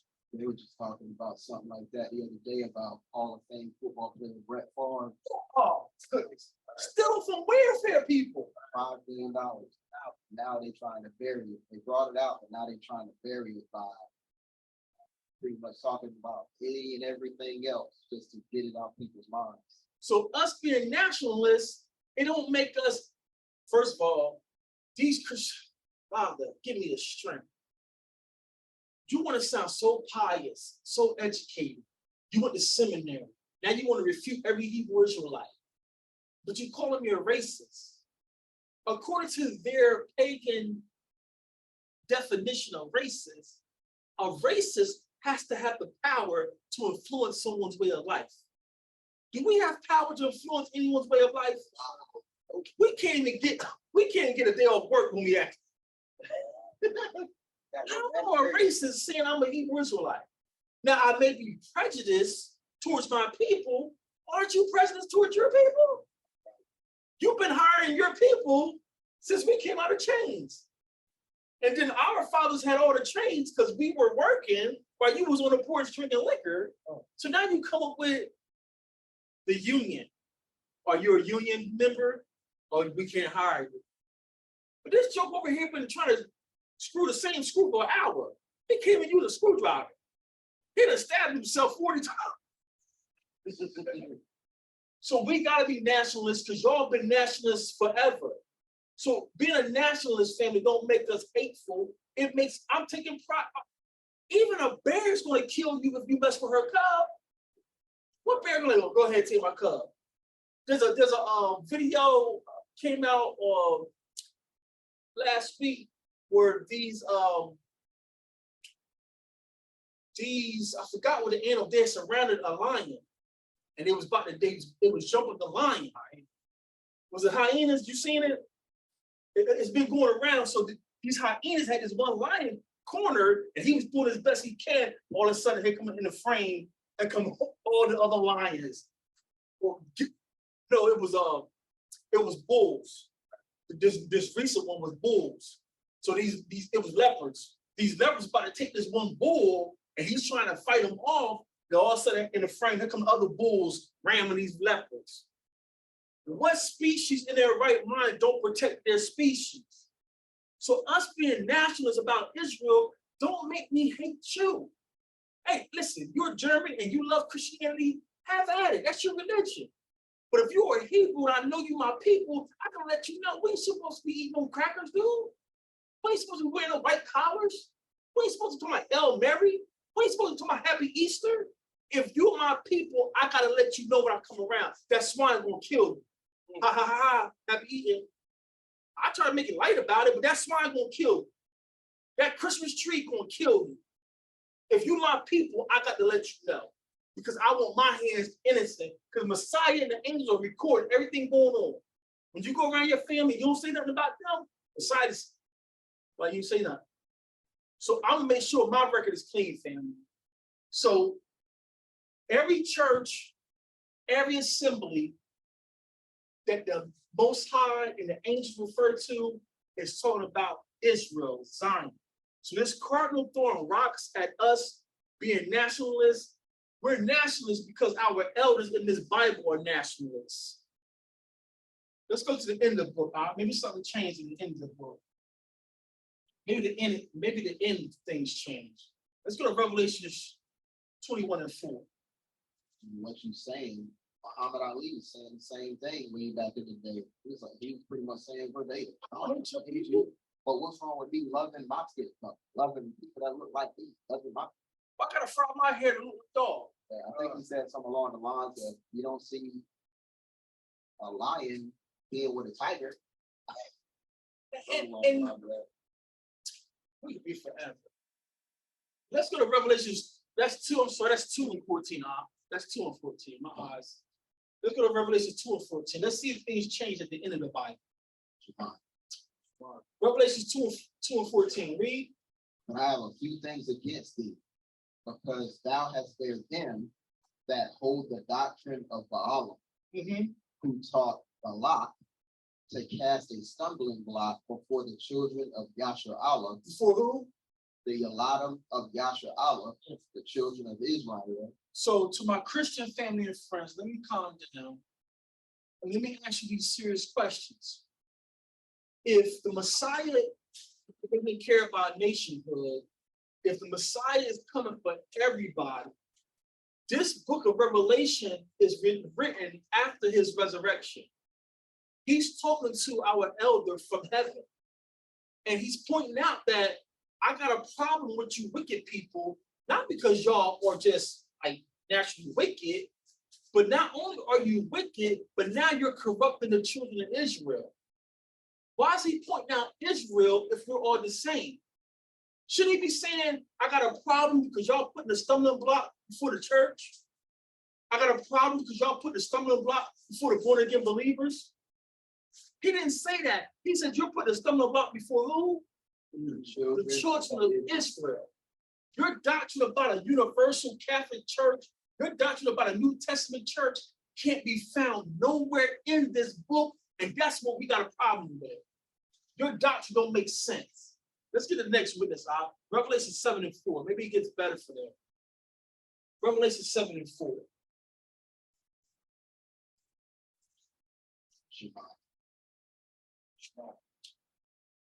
Revelation 7:4. Read. And I heard the number of them which were sealed, and there were sealed 144,000 of all the tribes of the children of Israel. Come on, the Bible. The text say, man, the Bible making stuff fly. The text say, I heard the number of them which were sealed, and there were sealed 144,000 in all the tribes of the children of Israel. Talking about children of Israel again? Why he ain't sealed 144,000 of the born again believers? Of the speaking in tongues filled with the fivefold ministry, baptized and out in the seminary? Why he ain't sealing the seminary people? From cover to cover, this text is about the children of Israel. Now, we ain't being gatekeepers. You got a part in this if you play your position, but you're not going to usurp the Most High people. That's what the text said. Let's go to Revelation 7:9. Revelation 7:9. Read. After this I beheld and lo, a great multitude, which no man could number, of all nations. Oh, they got us. They got us. And kindred. There it is. and people Uh-huh. and tongue See, why do you keep reading? stood before the throne Uh-huh. and before the Lamb, Uh-huh. clothed with white robes Uh-huh. and palms in their hands. See, that's why you gotta keep reading. That's why you gotta get the seminary doctrine, so you get the hermeneutics and you can exegete the text. That's why y'all don't know what y'all talking about. Y'all read things out of context. Right here, it's a whole multitude of people. Family, I'm being facetious. I just gotta be me. I gotta be me. These brothers get before you and sound so pious with a bunch of Greek words and Latin words. You sound retarded to us. You sound retarded to us. You sound goofy. You sound real goofy repeating Greek words to us. We're Hebrews. So, to those who just learning, you can get this Greek Hebrew Bible here, this Hebrew Greek keyword study Bible. And we brought this out many times before.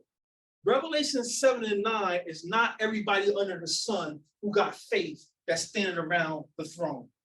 If you look up that word right there for nations, that word nations and that word kindred, use a concordance. The word nation there is Greek, so it's going to be a G.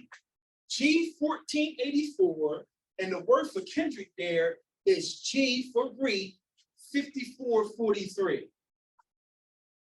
And when you go use these lexicons, it's going back to the children of Israel, to Jacob's seed.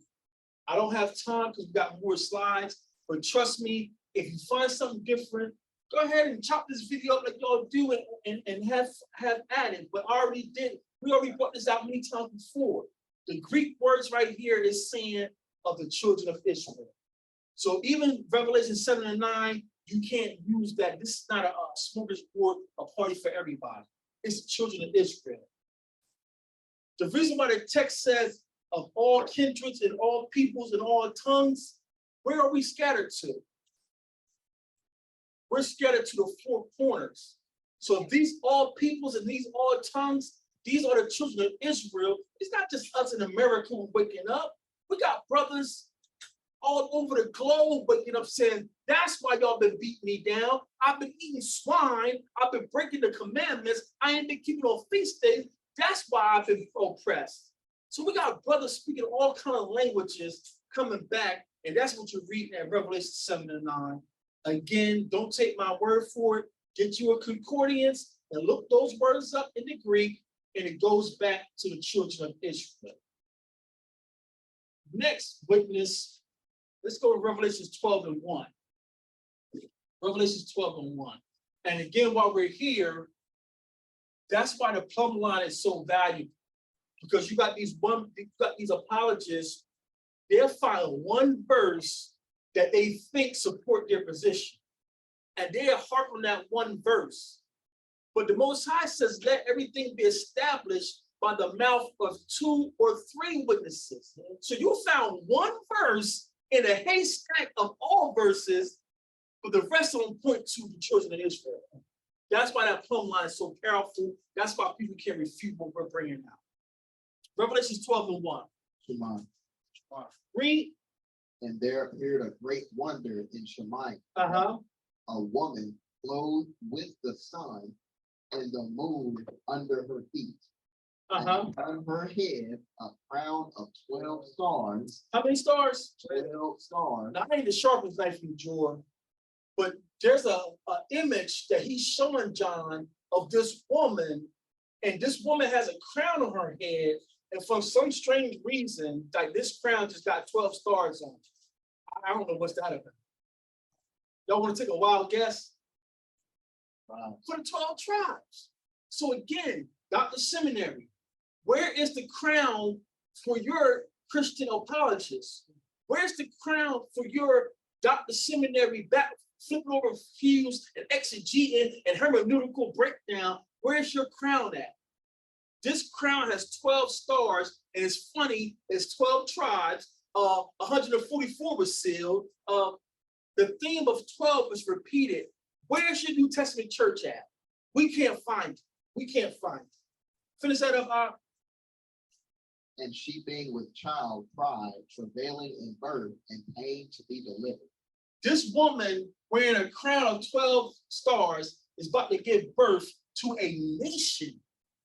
You ever seen a woman give birth to many people of many different nations? A woman is going to birth one line from her. A woman is going to birth one line from her. There's only one instance in our history when we get the Father saying that this woman is going to have two different nations in her. But these two nations are still related. Me and my brother have different sons, so these sons start a different line, but we come from the same bloodline. So Esau and Jacob, yes, now they're different people, but they're still the same bloodline. And Esau is a Hebrew. doesn't it say it's Two manner of people. Again, you got to take that pagan tongue and put it back in Hebraic thought. It don't mean it's a black and white man coming out this woman. That's when you Israelites sound retarded.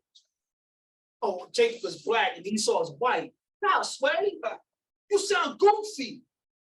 That word manner makes me think of it's two different spirits. Esau is just as black as us, family.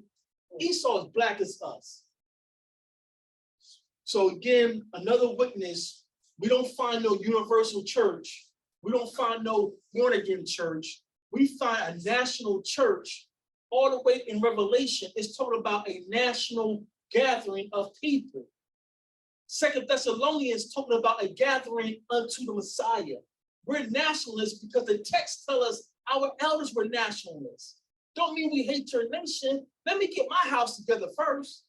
What I look like coming over helping you clean up, and I got a whole bunch of stuff in my garage. Can you imagine my wife like, get you in the garage for 6 months? You want to go rent your neighbor's house. I come home and, oh, babe, I'm tired. What sleep I'm going to get? You over there for 4 hours helping them clean their house. Let me get my nation together. Then I do what I can for your nation. That's all the righteous Israelites are talking about. We're not trying to hate you and kill you unless the Most High says that's how it's supposed to happen. I'm not going against the Most High. I'm sorry. I'm not going against the great I am. If he said that you on his list to get killed, hey, there. Go ahead, finish that sandwich up. You know that sandwich, you're going to get to it. Don't they give you a last meal on death row? Give me a last meal on death row. So listen, I'm not changing the text. If you're a righteous stranger, I'm going to do what I can to protect you. Come on in here and eat with us. Get out that wind. But if you tell me, well, I know I'm from Ethiopia, I can't help you. If you're Ethiopian, he says you're going to get killed. So it ain't about color, because Ethiopians are black as me. So it's not about skin. It's about what the Most High says. Again, family, the point I'm driving home is this cardinal is talking about this universal church is better than a national church. And all through the text, it's a national church in this text. So Dr. Seminary don't know what he's talking about, or you're changing the word of the Most High. Let's get the last one in Revelation. I just want to just knock it out the ballpark. Let's go to Revelation 21 and 12. Come on. Revelation 21 and 12. Read. And had a wall great and high, and had 12 gates. 12 again. And at the gate, 12 angels. 12 gates, 12 angels, and names written thereon, which are the names of the 12 tribes of the children of Israel. That's 3 12s in one verse. So when you get this universal church, we don't have a universal church. We don't have a New Testament church in the scrolls. We have a national church in the scrolls. Now, can you be not engrafted into us? Can you be joined to the house of Israel? Yes, it was in the Torah. So that's not nothing new. If you're a righteous stranger, we can teach you how to please the Most High. So that's nothing new.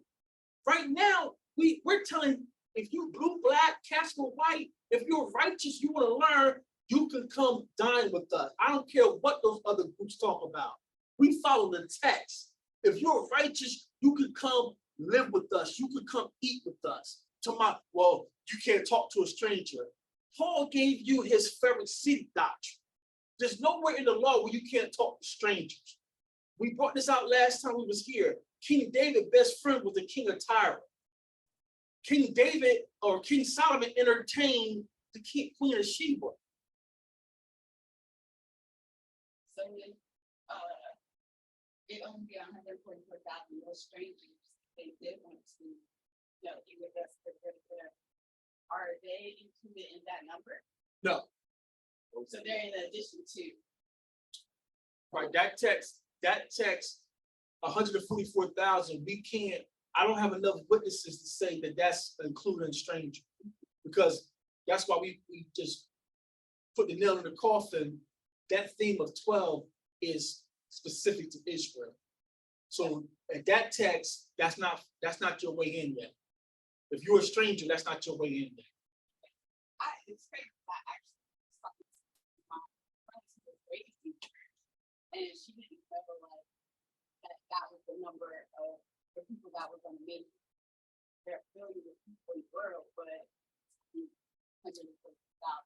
That 144,000 is not the ultimate number that makes it. Those are righteous ancient men who in every generation, they stood for truth. They stood for truth. So I don't know, I'll probably use that example. I'm not gonna use that example. But when you check all our scrolls, we had men saying, hey, enough of this wickedness, cut this out. And like when we read the book of Ezra, Josiah was a righteous king. Josiah says, take those false prophets who are Israelites, who was having the people dance for Baal, take those Hebrews, take those Jews, kill them, burn them, and throw them in the river. And after you throw them in the river, put rocks on top of them. So Josiah may be a part of those 144. So those 144 are righteous elders in every generation, like, enough of this. Enough of this. So those are not Gentiles yet. Those are not Gentiles. So is it gonna be some from my generation that included in there? I would hope so. I'm trying to skeet in. I'm trying to skeet. Yeah, I try to slide it. Look, if you don't say nothing, I'm gonna get on. Hey, you. You walking like you talking to people. Like, we don't have enough witnesses to say it's we don't know when that number stopped. We don't have enough witnesses to say when he got his 144,000. So could he still be looking for that 144,000? I hope so. I hope so. I hope so.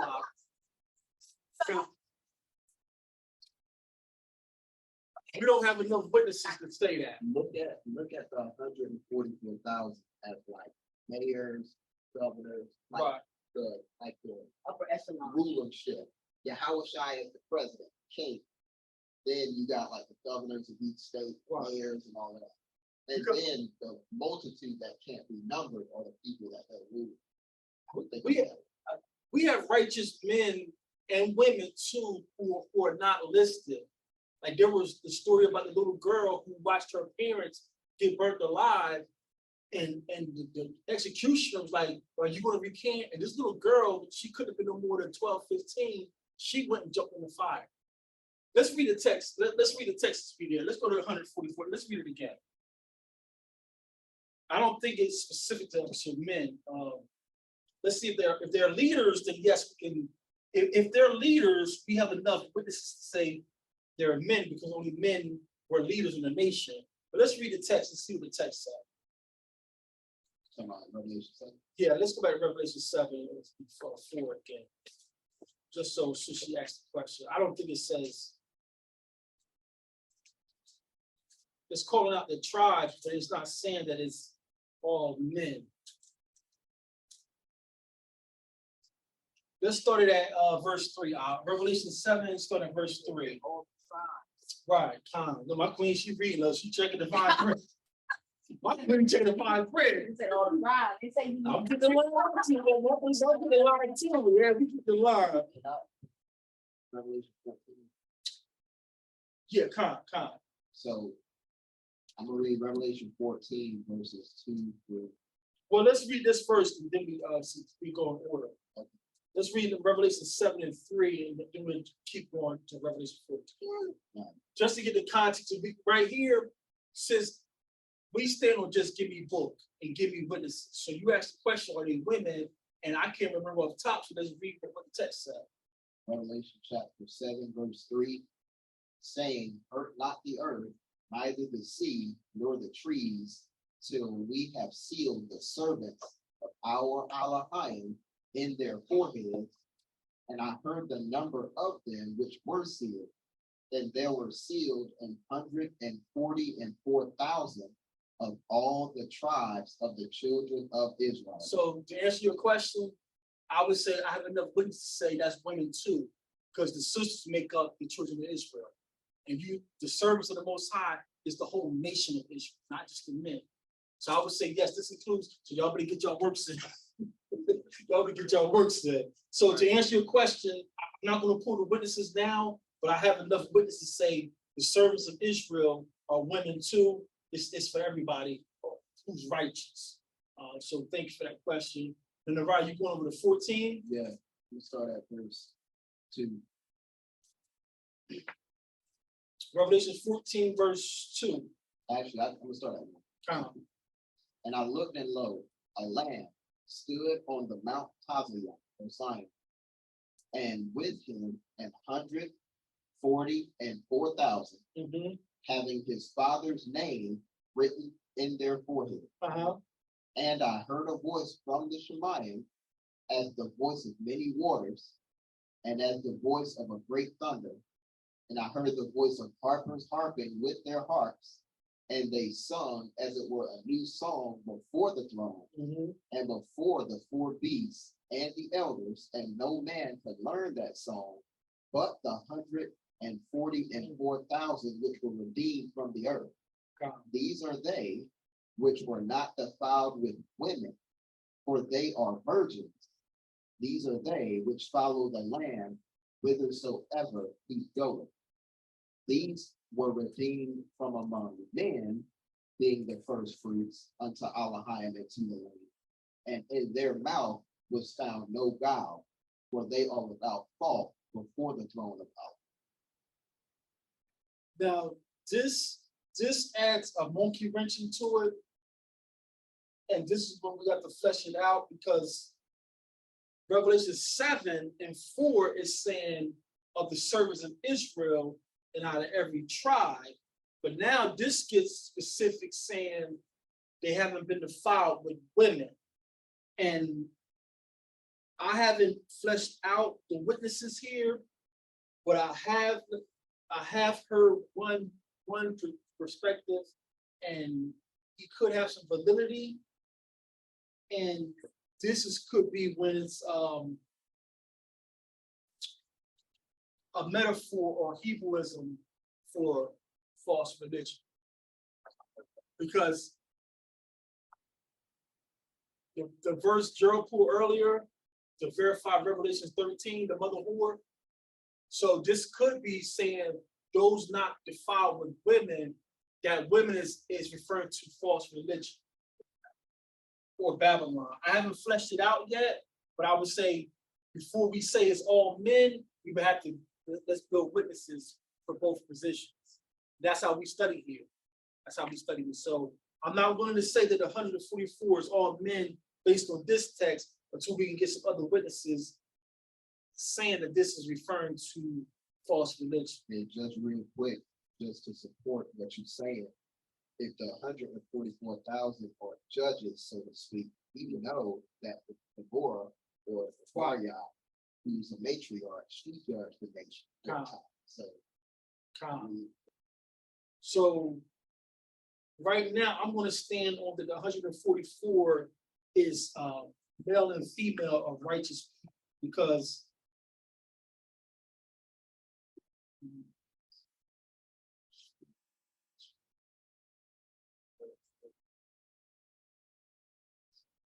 okay, let's stop there.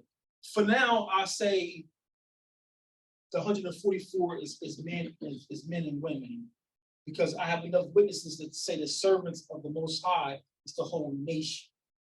We're gonna have to flesh this out some more to see if it's just men. That makes sense for now?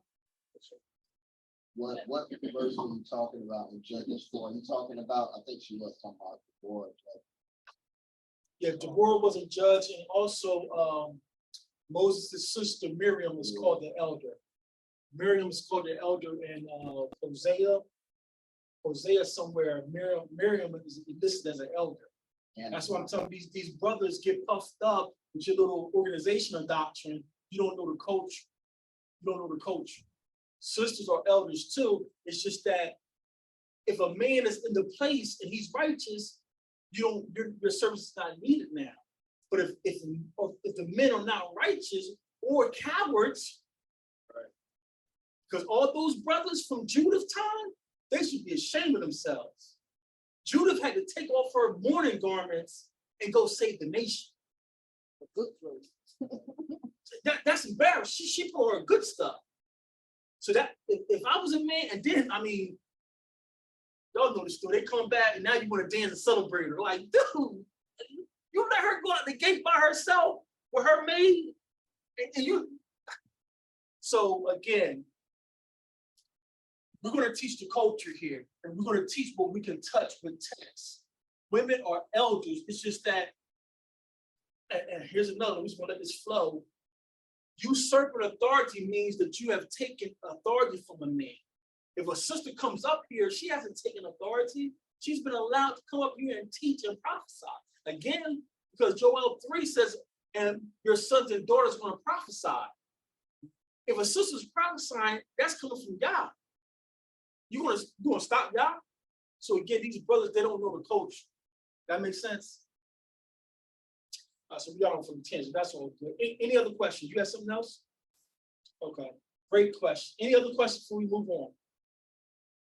All right, so let's do this real quick. I'm not going to give a lot of commentary, but on this slide, I wanted to show the Christians how you don't see the purpose of the law and the prophets, and you think it's been fulfilled and done away with, because that's what your seminary doctrine tells you. Let me show you what you miss when you don't understand the Hebraic context of the scrolls.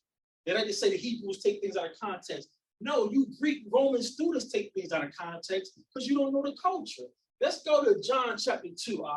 For the sake of time, I smell that food now getting in my ear, my nose.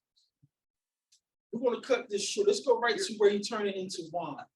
Let's go to John 2 and drop down to where he turns the water into wine.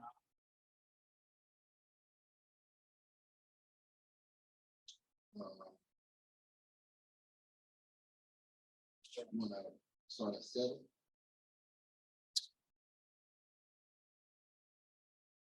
Come on. Let's start at 6 or 5. Let's do 5. Again, here's a woman, here's a Hebrew woman telling men whatever he said do. She's talking to men. And she's giving these men pretty much order. Whatever my son say do. This is a woman talking to men. Y'all understand what I'm saying? Read on. His mother saith unto the servants, whatsoever he saith unto you, do it. And there were set there 6 water pots of stone, after the manner of the purifying of the Jews, containing 2 or 3 firkins apiece. Yahushua said unto them, fill the water pots with water, and they filled them up to the brim. Y'all know the story. Let's keep going. And he said unto them, draw out now, and bear unto the governor of the feast. And they bare it.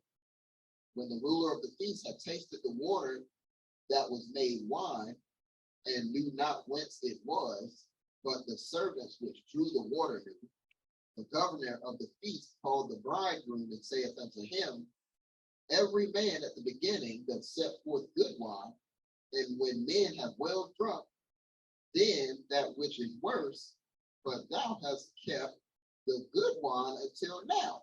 So y'all know this story. This is the Most High's SELAH. This is the Messiah's first recorded miracle that he's doing after he's been baptized. Now he's about to start trying to regather the nation, the 2 sticks. And he's at this marriage feast, this marriage party. and they run out of wine, and he says, fill the pots all the way with water. And he turns them into wine, right? And two things the Most High gave to me this week, and I want to say this, I'm church hurt.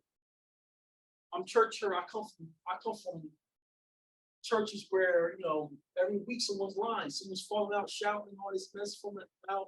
So I don't like to say these things, but the Most High said these things were going to happen, and they're happening.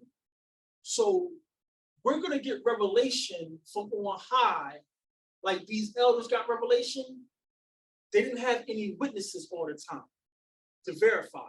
There's things happened that the prophets didn't record. Our elders got revelation on high. So in these last days, you and I will get revelation from on high, where we can't verify with witnesses. That's when you, as students, have liberty. You decide what you're going to do with it. Now, here's our king at a wedding, partying, and he turns water to wine. Two things. There's a doctrine, brother came on our page, and I had to shut him down real quick. Celebrating birthdays is pagan.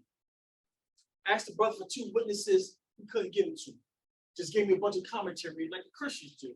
I said, brother, if you care about my soul and you care about me keeping the law, show me two laws or two witnesses where we can't celebrate birthdays. Cap draw jacket. I said, brother, don't come on my page anymore with your camp doctrine, what you've been indoctrinated with. Show me witnesses or move on. So here, I thought about this, so I knew I was going to bring this out this week. Here's your king, Messiah, at a wedding party. A wedding party is a birthday. A wedding party is a birthday. Why would I say that, family? Come on, Op. He didn't know what I was about to bring up today. You see the level we go through when we are tied with the Father, when we're lawful. You don't get this understanding because you're following your camp breakdown. You're following what your assembly indoctrinated you with. You can't go past your elders because it's disrespectful. We don't do that here. We keep going and drilling down. So when I was reading this, checking this week, the Father said, did you see that? Like, this is a birthday. Because in Genesis, it said a man shall leave his mother and father, and the two shall be one. So here's the Messiah at a wedding where two just became one. They became born as one body, one union. You take it and do what you want with it. Plus, you can see where they in Genesis where they acknowledge the like Methuselah, their age. Huh. So they marked that. It was something that they kept track of. So now, I didn't use that for that brother because even though we know they marked the day somewhere, we don't see where it was a celebration. But what I did give him for text is when Abraham threw a party for Isaac. Abraham is my hero. He other than Messiah, Abraham is that guy. I'm trying to be like Abraham. It says when Isaac was weaned, meaning he's ready to come out off of mommy, Abraham threw a party. He's about to, my boy's about to become a man now. Hey. So I gave him a scripture. He couldn't do that for me. You just kept giving what you've been indoctrinated with. So here's a witness, but I've never seen this to this week. A wedding is a birth of a union, a birth of, because the Most High never see, after you're married, the Most High don't see you as man and woman. That's one unit right there. So here's your Messiah at a birthday thing. So if I can just quickly just elaborate. I was talking to them the icon earlier. They were celebrating a birthday. And we had just so happened, me and Joyce went and celebrated a birthday as well. And it was all, I think it was all the same day. What did the same day about that? 20th. Well, her birthday was, we went the weekend of her birthday. Her birthday was Tuesday. Well, yeah, it was all around that same weekend. And what I think a lot of people get misconstrued is not the birthdays that's wicked, it's the rituals and acts that we picked up and learned that are wicked. So I was telling the op that like the candle, the blowing out of the candle is what is wicked. Right. And I was Well, no, let's be specific. It's lighting it on fire. Lighting it on, you shouldn't even light it on fire. so I had just sent this this quick little, it was a quick Google search, and I typed in why blow out candles on birthdays. And then it says blowing out candles on a birthday cake is a tradition that has been around since time immemorial. While this began with a superstitious belief that the smoke from the candles would carry wishes to the gods, nowadays we blow out the candles because it is a part of our birthday celebrations. Now we know that last phrase is pretty much exactly what people say for Christmas. Well, we know it ain't about science, but we just do it for the kid. Yeah. So not knowing, there was another witness, I couldn't find it, but the actual smoke was considered to go up to the Queen of Heaven. And, you know, so it's just the rituals of lighting a candle, blowing it out, having the smoke of sin. Like, we don't know because it's just like Christmas. We don't even know why we do it. I mean, and plus you know, your mother, who was ignorant, she did it because, you know, we grew up in the 80s. We didn't have no Chuck E. Cheese in order. You get a round cake and, you know, your favorite flavor with candles on it. So you get you have that emotional tie as a child. So our parents didn't know. But that round cake on fire is the moon and the sun. It's Canaanite Phoenician gods. And our elders picked that up in the book of Jeremiah. You're making cakes to the Queen of Heaven. So that's why we still eat, I mean, I eat round cake, square cake. I'm eating this triangle cake. We don't. I just eat cake. That's what I do. But we don't set it on fire. Don't set, if it's an ice cream cake or whatever, don't set it on fire because that's what the heathens do. So obviously dead on, your camp doctrine told you don't follow the ways of the heathen, and you can't find what the heathens did in the scripture. Show me a heathen having a birthday in the scripture. You don't know what, don't bring me what you listen. I'm a very nice guy. I'm a very nice guy. I'm reasonable. But don't bring me your, you know, the doctrine of God. I'm tired of it. Hebrew, Christian, I'm in war mode. Be careful how you approach me, because I'm not the one. So you can celebrate birthdays. Don't do what the heathens doing. They had the pharaohs had to be marching around the whole city all 30 days, every day of the month with Ivy, the Bacchus. So we don't do none of that. We didn't do no party bus and go around the city drunk and naked. Hey, it's my birthday. Show me the beads. No. We thank the Most High. Thank you, Father, for keeping us. We know this. We're only here because of you, and thank you for giving us an extra to celebrate this day. So we're not following the heathens. So that was just a side part. Any other questions about that?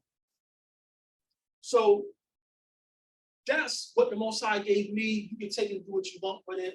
I don't have no conviction about birthdays. I got witnesses that our elders did celebrate their days. But back to destroying Christian dogma and why these Christians don't know what's going on, because all they learn is John 3:16. Here's your Messiah at a wedding, an AKA birthday. He just turned water into wine. Now the text say the wine was already gone. So what's the chances that these brothers were already tipsy? They were gone and they were fried. And Messiah still turned more water into wine. Don't Messiah know you shouldn't be drunk? So why would your king do this for these people? Why would your king do this? You know you shouldn't be drunk. When you're drunk, you're open to other spirits. That's why these people call their stores wine. We call our stores liquor stores. Y'all upscale, just wine and spirits. I remember when I was in my addiction, I tried to go across town, be sophisticated, go to wines and spirit store. I pulled up, I kid you not, this is how you know Yah is real. I pulled up, and you know, it's other people, it's the others there. I know they're gonna look at me. I got my Tim's on, but I'm going to, my money spent just like yours. And the father says, see the sign in the store? wise and spirits. He said, why you think he called them wise? This is the Father talking to me as a young man. I'm like, gone. So you call your stewards wise and spirit. I still would have.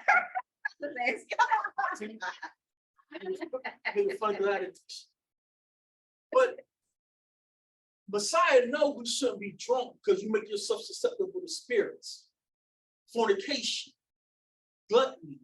Why would our king, the most righteous man to ever put this flesh on, why would he turn water into wine for these people? Let's go to Jeremiah chapter 13. Let's go to Jeremiah chapter 13. And you can read it from the Masoretic text for this purpose. Jeremiah chapter 13, verse 1. Shema, we have it? Read.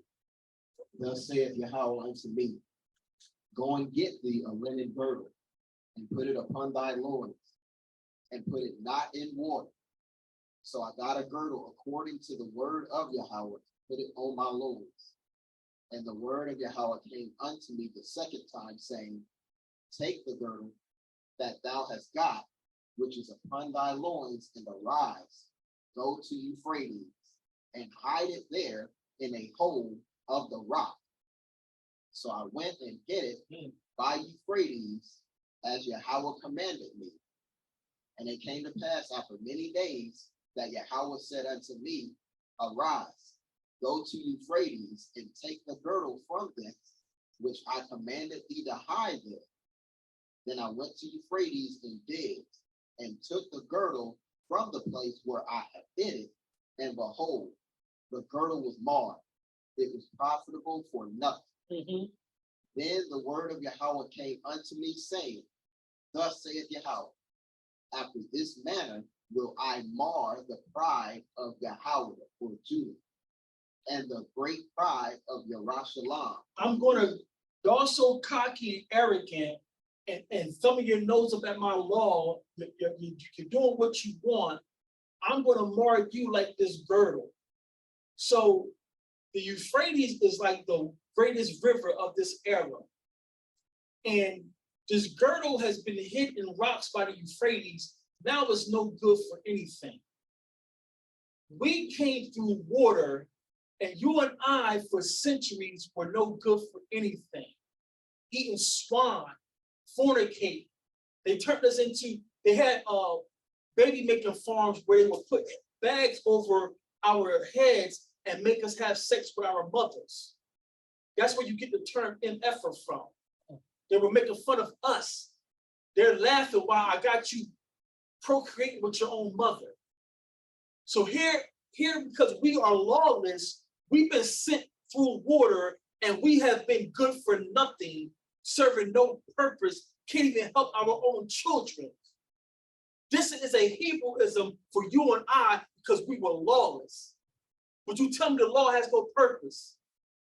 God don't care about his law no more. It was a schoolmaster to get us to Christ. You don't know who Christ is, and you don't know what the Bible is saying because you're following Greco-Roman doctrine. Let's keep going. Let's keep going. Verse 10.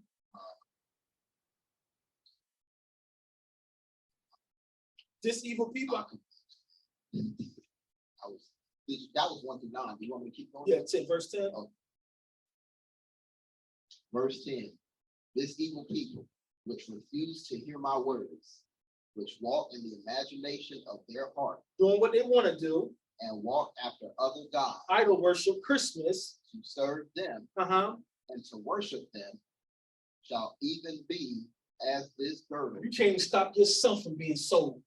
You can't even stop your wife from being raped.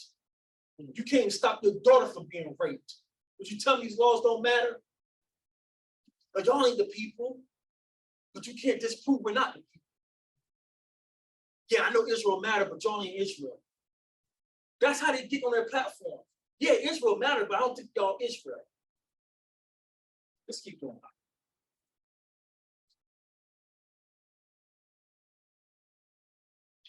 Keep reading that from that same chapter. Verse 11, for as the girdle cleaves to the loins of a man. Verse 11, for as the girdle cleaveth to the loins of a man, so have I caused to cleave unto me the whole house of Yahshua and the whole house of Yahweh. We're supposed to be on the most high, like white on rice. Read on.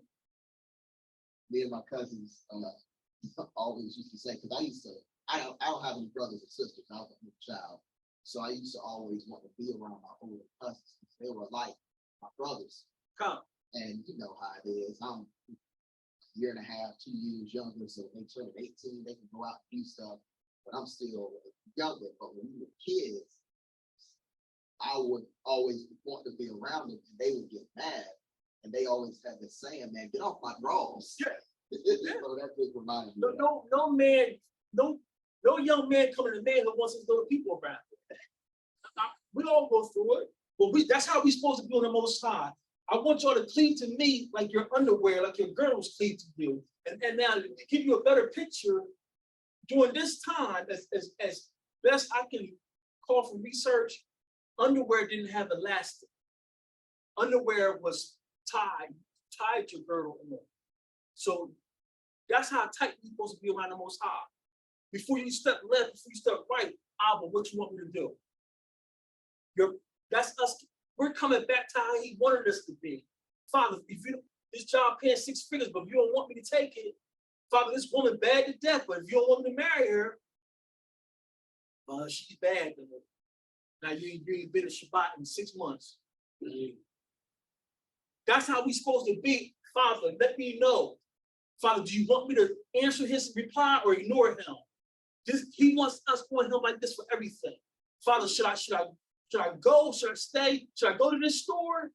Everything you do right now, you should be asking the Father. Father, where should we be going?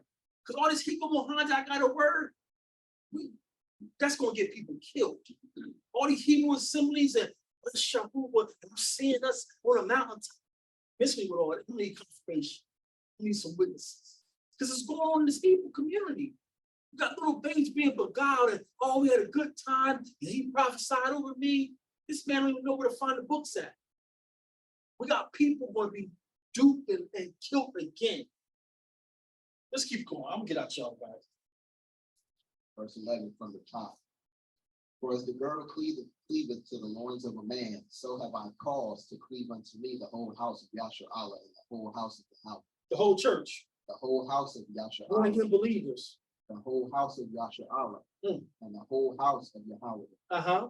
Saith Yahweh, that they might be unto me for a people, and for a name, and for a praise, and for a glory, but they would not hear.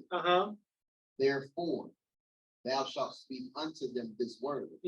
Thus saith Yahweh Elohim of Yahshua Allah. Every bottle shall be filled with wine. Every bottle shall be what? Filled with wine. Every bottle shall be what? Filled with wine. And who is saying this? Allah. Thus saith it says, therefore speak unto them this word. Thus saith Yahweh, thus saith the Elohim of Israel. So the word of God is telling them that every bottle shall be filled with wine. The word of God is telling them every bottle should be filled with wine. Right. Y'all catch what he said? This prophet is saying the word of God is saying every bottle should be filled with wine. The word of God shows up in the flesh and tells them fill the pots up with wine. Keep reading out. Get out, y'all. Therefore, thou shalt speak unto them this word. Thus saith Yahweh Elohim of Yahshua Allah. Every bottle shall be filled with wine, and they shall say unto thee, do we not certainly know that every bottle shall be filled with wine? We know that. That's what we do. We party. We Israel. We got the best of everything. We know. You about to get twisted. Oh, we about to get twisted. I got a case in the trunk. That's what Hebrews do. So they telling him, duh, you ain't saying nothing. We know we about to get our drink on. Let's read on. Verse 13.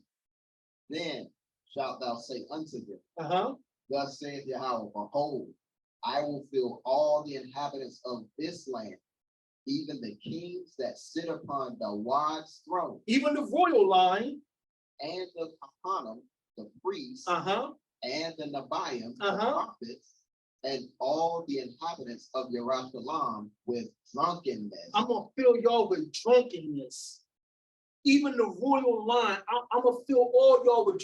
You want to be wicked? I'm gonna show y'all how to be wicked. How we say, you know, in the 60s, they rolled little doobies, little joints, little papers. We get up now, we got brothers rolling baseball bats. Don't act like I'm the only one. 21 blunt salute. Are you holy? Y'all never heard of 21 blunt salute? Huh? You turn 21, you gotta smoke 21 blunts. Judah, we do everything big. We can't be happy with a little sin. We gotta sin way big. Now we got Jamaican brothers with blunts from their mouth that you gotta jump over. So the Most High says, y'all wanna be wicked? You wanna get your swearing ball? I'm gonna fill y'all with drunkenness. Why? Why are you gonna do this to us, huh? Verse 14, and I will dash them one against another, and they kill each other. Even the fathers and the sons together, saith Yahweh. I will not pity, nor spare, nor have mercy, but destroy them. Do what? Destroy them. Do what? Destroy them. So when Messiah showed up and turned that water into wine after y'all was already drunk, he wasn't trying to get y'all more drunk. He was trying to show y'all, I'm here as a warning to you. I'm here as a harbinger. My father is not playing with y'all. I'm going to have y'all killing each other, and then I'm going to have the nations come finish the remnant off. That's why he turned the water to wine. You missed that, Dr. Seminary, because you don't need the Old Testament. Everything's been fulfilled in Christ, and you don't know why he did that. He was trying to show the people who he was. Yeah, true. The servants knew, like, wow. But again, this generation, they had sorcerers. So he wasn't really going to convince them that he's the son of God by doing that, because they had sorcerers doing stuff like that. So what he was trying to get them to see, I'm starting my judgment with y'all. My father is about to kill y'all. You missed that inside your church. Any comments or questions about that? This is why we're taking our time with this series, family, destroying Christian dogma. We're going to lose a lot of people. People want fast food meal. We got the law, let's party, hit the organ, boom, boom, boom. We have to take our time and get to who we are as a people so we can save other people. Because when you come to my way, I'm going to give it to you raw. You ain't going to have no excuse when the king comes to destroy you. That's why we're destroying Christian dogma. That's why we're taking our time. Now, we're about done, family. We about to eat for this food burn up. Any comments or questions before we move on? We got a couple more slides and we're done. No comments or questions? I have a question, please. Go ahead, sis. You sort of in and out right now. Oh, this is good. This is beautiful what you brought out. Can we look at that word drunkenness, H7937? Can you do that real quick for me? H, let me do this. Sister Corinne wants to look at this in the Hebrew. Stop this. Let's do this. So she wants to look at this in the Hebrew. You got a shen, a sa, ka, ra, resh, a shen, a sa. Did I spell it wrong, y'all? Can y'all see that? No.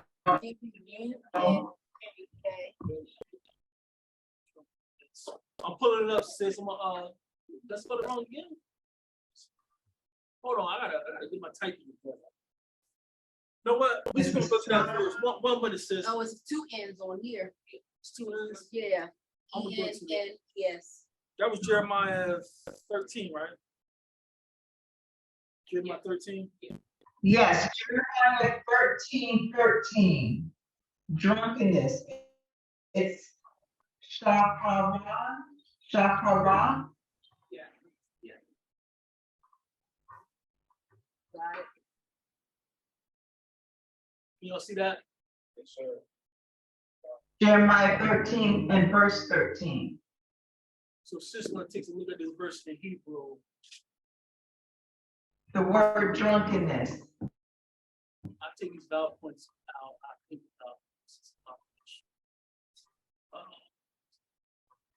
When you look at that word, Some. oh man. what I she ain't gonna found, say that. she done found it. She was looking at it a month. There it is. Drunkenness. Shakaran. Yes, Shakaran. So we have a sa. So this is the adulterated generation. All these vowel points is wicked. It's the Shah, the Ka, and the Ra. We don't need this right here. They're using this character right here as a vowel. So we don't need that. We need that in. So Shah, Ka, Ra, and the An. And go here for the root, Shakar. Shakar. Be destroyed by the hand of the chief seed. What's So, it? To be destroyed by the hand of the chief seed. Shakaran. by the chief, because he don't have a seed. So by the chief. For the chief's establishment. So y'all see the word for drunk? The root is shakar. And so in the ancient, that shah is the two front teeth. That ka is going to be which one? Tent wall?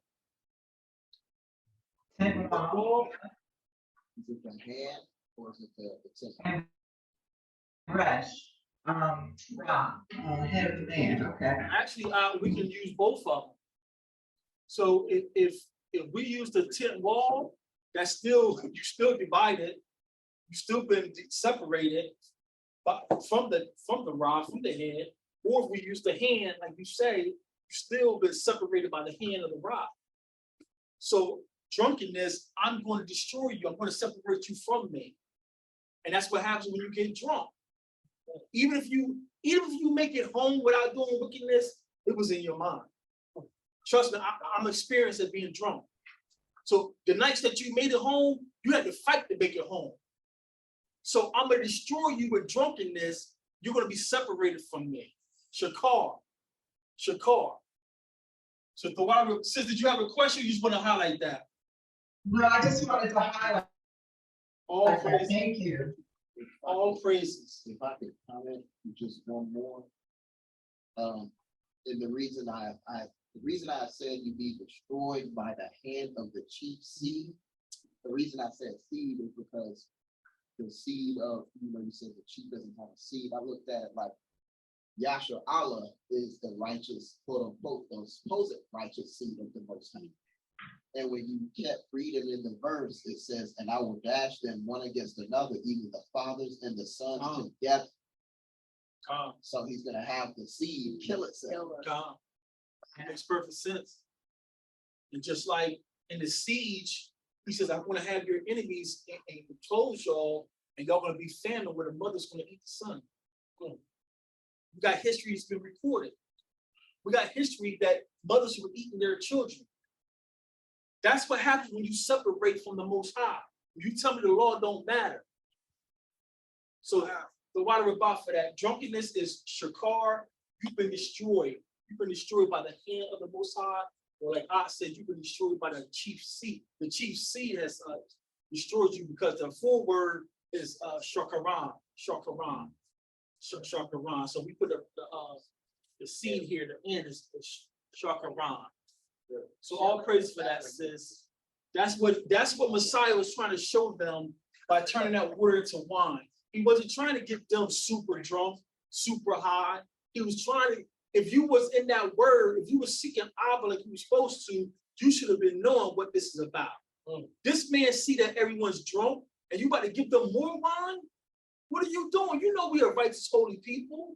What are you doing at this party? And you talking about you come from a virgin and your mom told you to do this?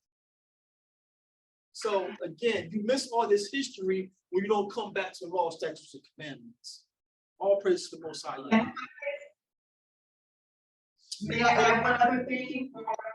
And then just real quick, and that goes back to Genesis when, in Noah's day, when they were eating and drinking and given in drunkenness, and the Most High destroyed them. Calm. They were eating and drinking and partying, and the rain came. You thought it was a game, right? Yeah. Thought it was a game till that rain came out. Start kind of seeing the same language because after Man, I'm looking at this whole, the heart, he was in his tent and he got drunk. Yeah. Oh And because of the wickedness of his baby boy, you got your grandkid. Noah, you did get drunk, and your son did do something wicked, and now because you lost your discipline that one day, you cursed your own grandson. And father gotta listen to you because you the father's right hand man. You the only thing the father got on this earth. So you ask the father, "Cursed be Canaan," and father says, "Cursed be Canaan," even though you got drunk. Y'all see that? Noah got drunk and did something that he should have did, but Abba says, "That's still my God." And he said, "Cursed be his grandson." His grandson is cursed. To this day, the Canaanites are done. the death, power to tongue. Wow. All praise for that, sis. So we just got a couple more slides, family. We're gonna break bread. I know this stuff drags y'all out, whatnot, but we gotta do it. We gotta do this, family. We gotta do this. We don't want them to have any excuses when judgment comes. And when they come knocking on our door and we're not opening the door, we're gonna let them know why. We had 3-4 hour sessions trying to help you and you was mocking us. Or y'all wearing fringes, they wearing them things off their clothes, or you eating lamb, but you think you're Hebrew. Don't come knocking now, they out here killing y'all. No, you can't come in here. Y'all seen Bird Box? So is the screen sharing out? So these are the last couple of slides for part 6, family. This right here is the crest for Princeton Seminary. This is the crest for Princeton Seminary School. What y'all notice about this crest? Got 2 tablets. 2 tablets on it. What else you notice? Cross Got a cross. You see cross at the at the bottom of the con. Got a cross. What else y'all notice? got the shield. Got the shield. What else you notice? We lost people online. They probably too long for them. What else you notice about this crest? What language y'all say? Huh? Oh, Latin. Latin. Here we got a crest from Princeton, and y'all know Princeton is one of their upper echelon schools. The crest got Latin on it. That shield, y'all see that shield? You see the shape of that shield? And do you see inside that shield it has like a square? Y'all see that? What's that written on the books? Is that what kind of writing is that on the books? Latin. Oh, that's Latin. Latin. It got Latin on the books. It got a carpenter's square right there in front of your face. Nothing they do is by coincidence. Everything they put in your face, they're letting you know who they are. That's why when you go to court, Masons go to court with their jewelry on. When Masons go to court, they stand at an angle to let the judge know I'm a Mason. Some of them go to court, they have their feds on. They put who they are right in front of your face. But we've been so lost in captivity, we don't keep this up.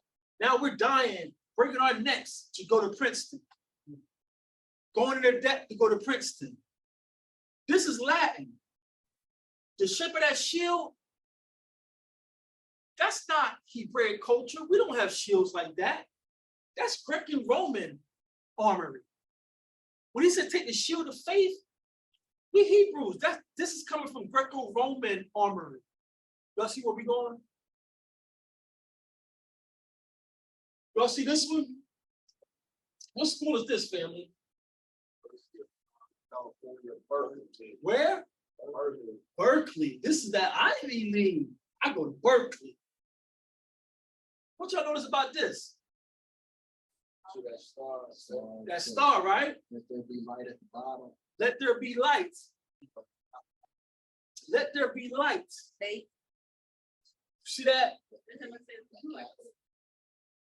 So they switch it up on you.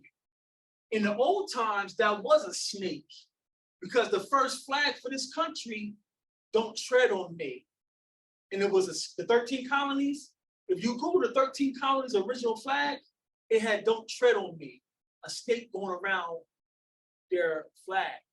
So in ancient times, that was a snake, but then it got so obvious, we can't say we're snake people, we're serpent people. Let's turn it into a ribbon.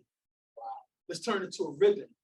So you're saying if I want light to come to Berkeley, and y'all see those rays coming from that star, that's not rays for the Most High. You're being illuminated by your deity. So the Father tells us his law is light. You're telling me your school has the light. Did you count the rays? I didn't count the rays. It's 15 of it. 15 rays will probably stand for something. Plus 5. 1 plus 5, we don't know. That's how they play in their side. Everything is a code for them. So Berkeley is one of the best schools this nation has to offer. You can count those dots. Those dots probably stand for something. This star, we brought this out. We don't have stars in our culture. The word for star in our culture means fire, flame. So all these schools over here, they have crests letting you know what they're about. And you're telling me if I want light, come to your school. But my culture, my father says, I am light. Or WORD of YAH. Yah is light. Here we are trying to get an education, going to Berkeley. They got the light. You disregard your father's light. Chasing the enemy. Chasing the enemy. Here's another one, y'all. Any Trojans in here? Any Trojans? USC? Just USC, one of their best schools. What y'all notice about this one?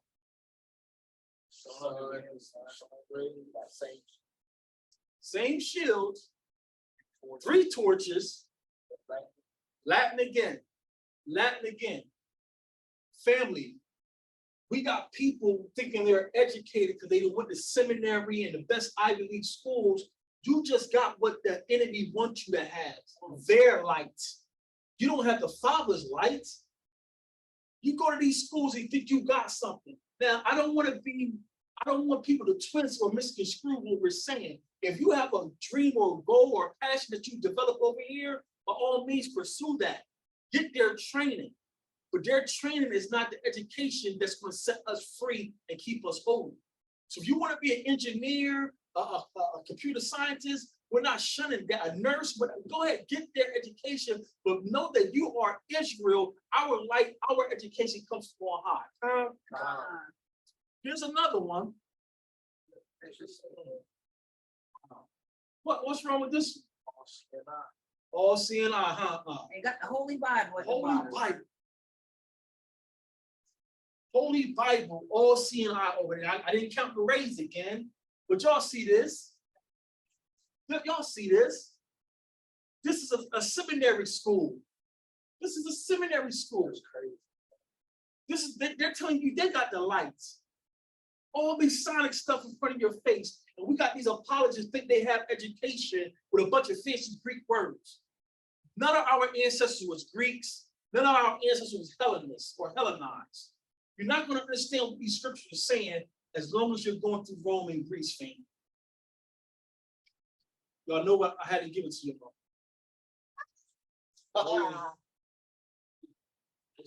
I mean, listen, we love the school. We support the people.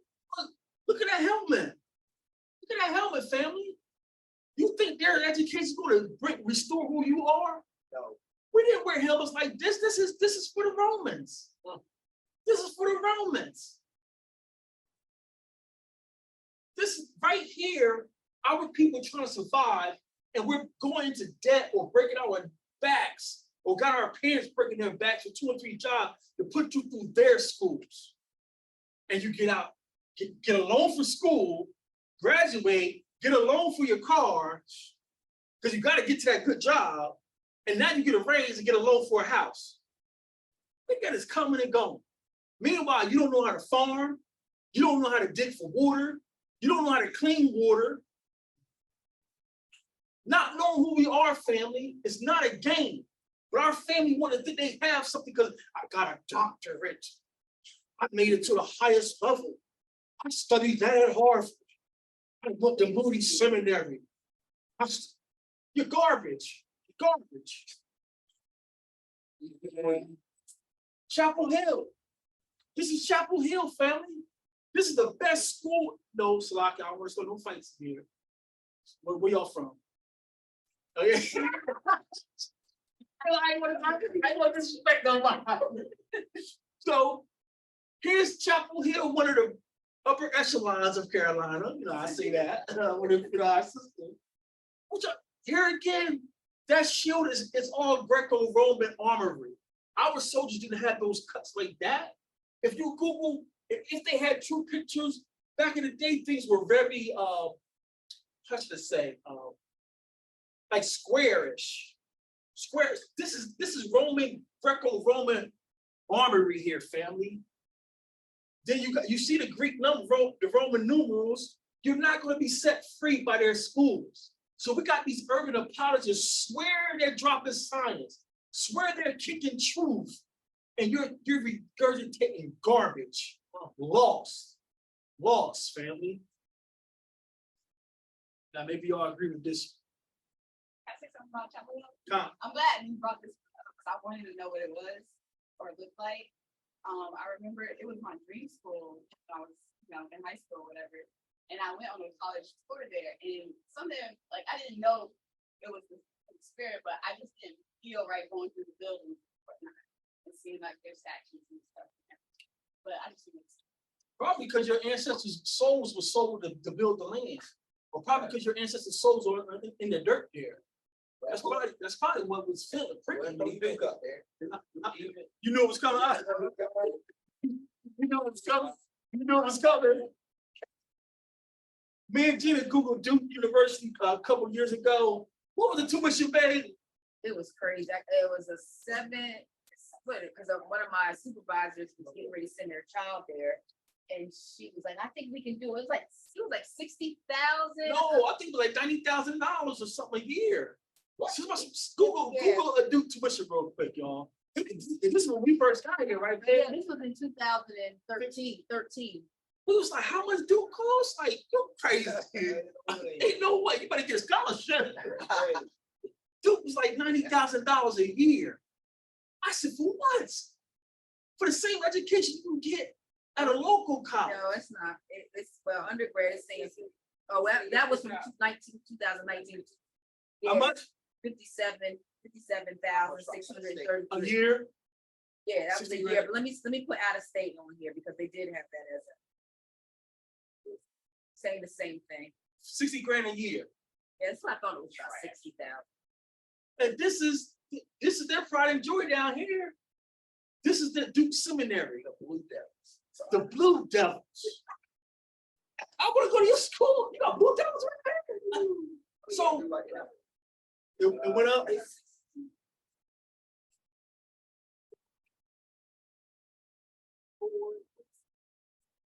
Yeah. That's how you add all the stuff. 85 grand a year. And look what you're gonna, now this is the seminary school, but it's probably too much different.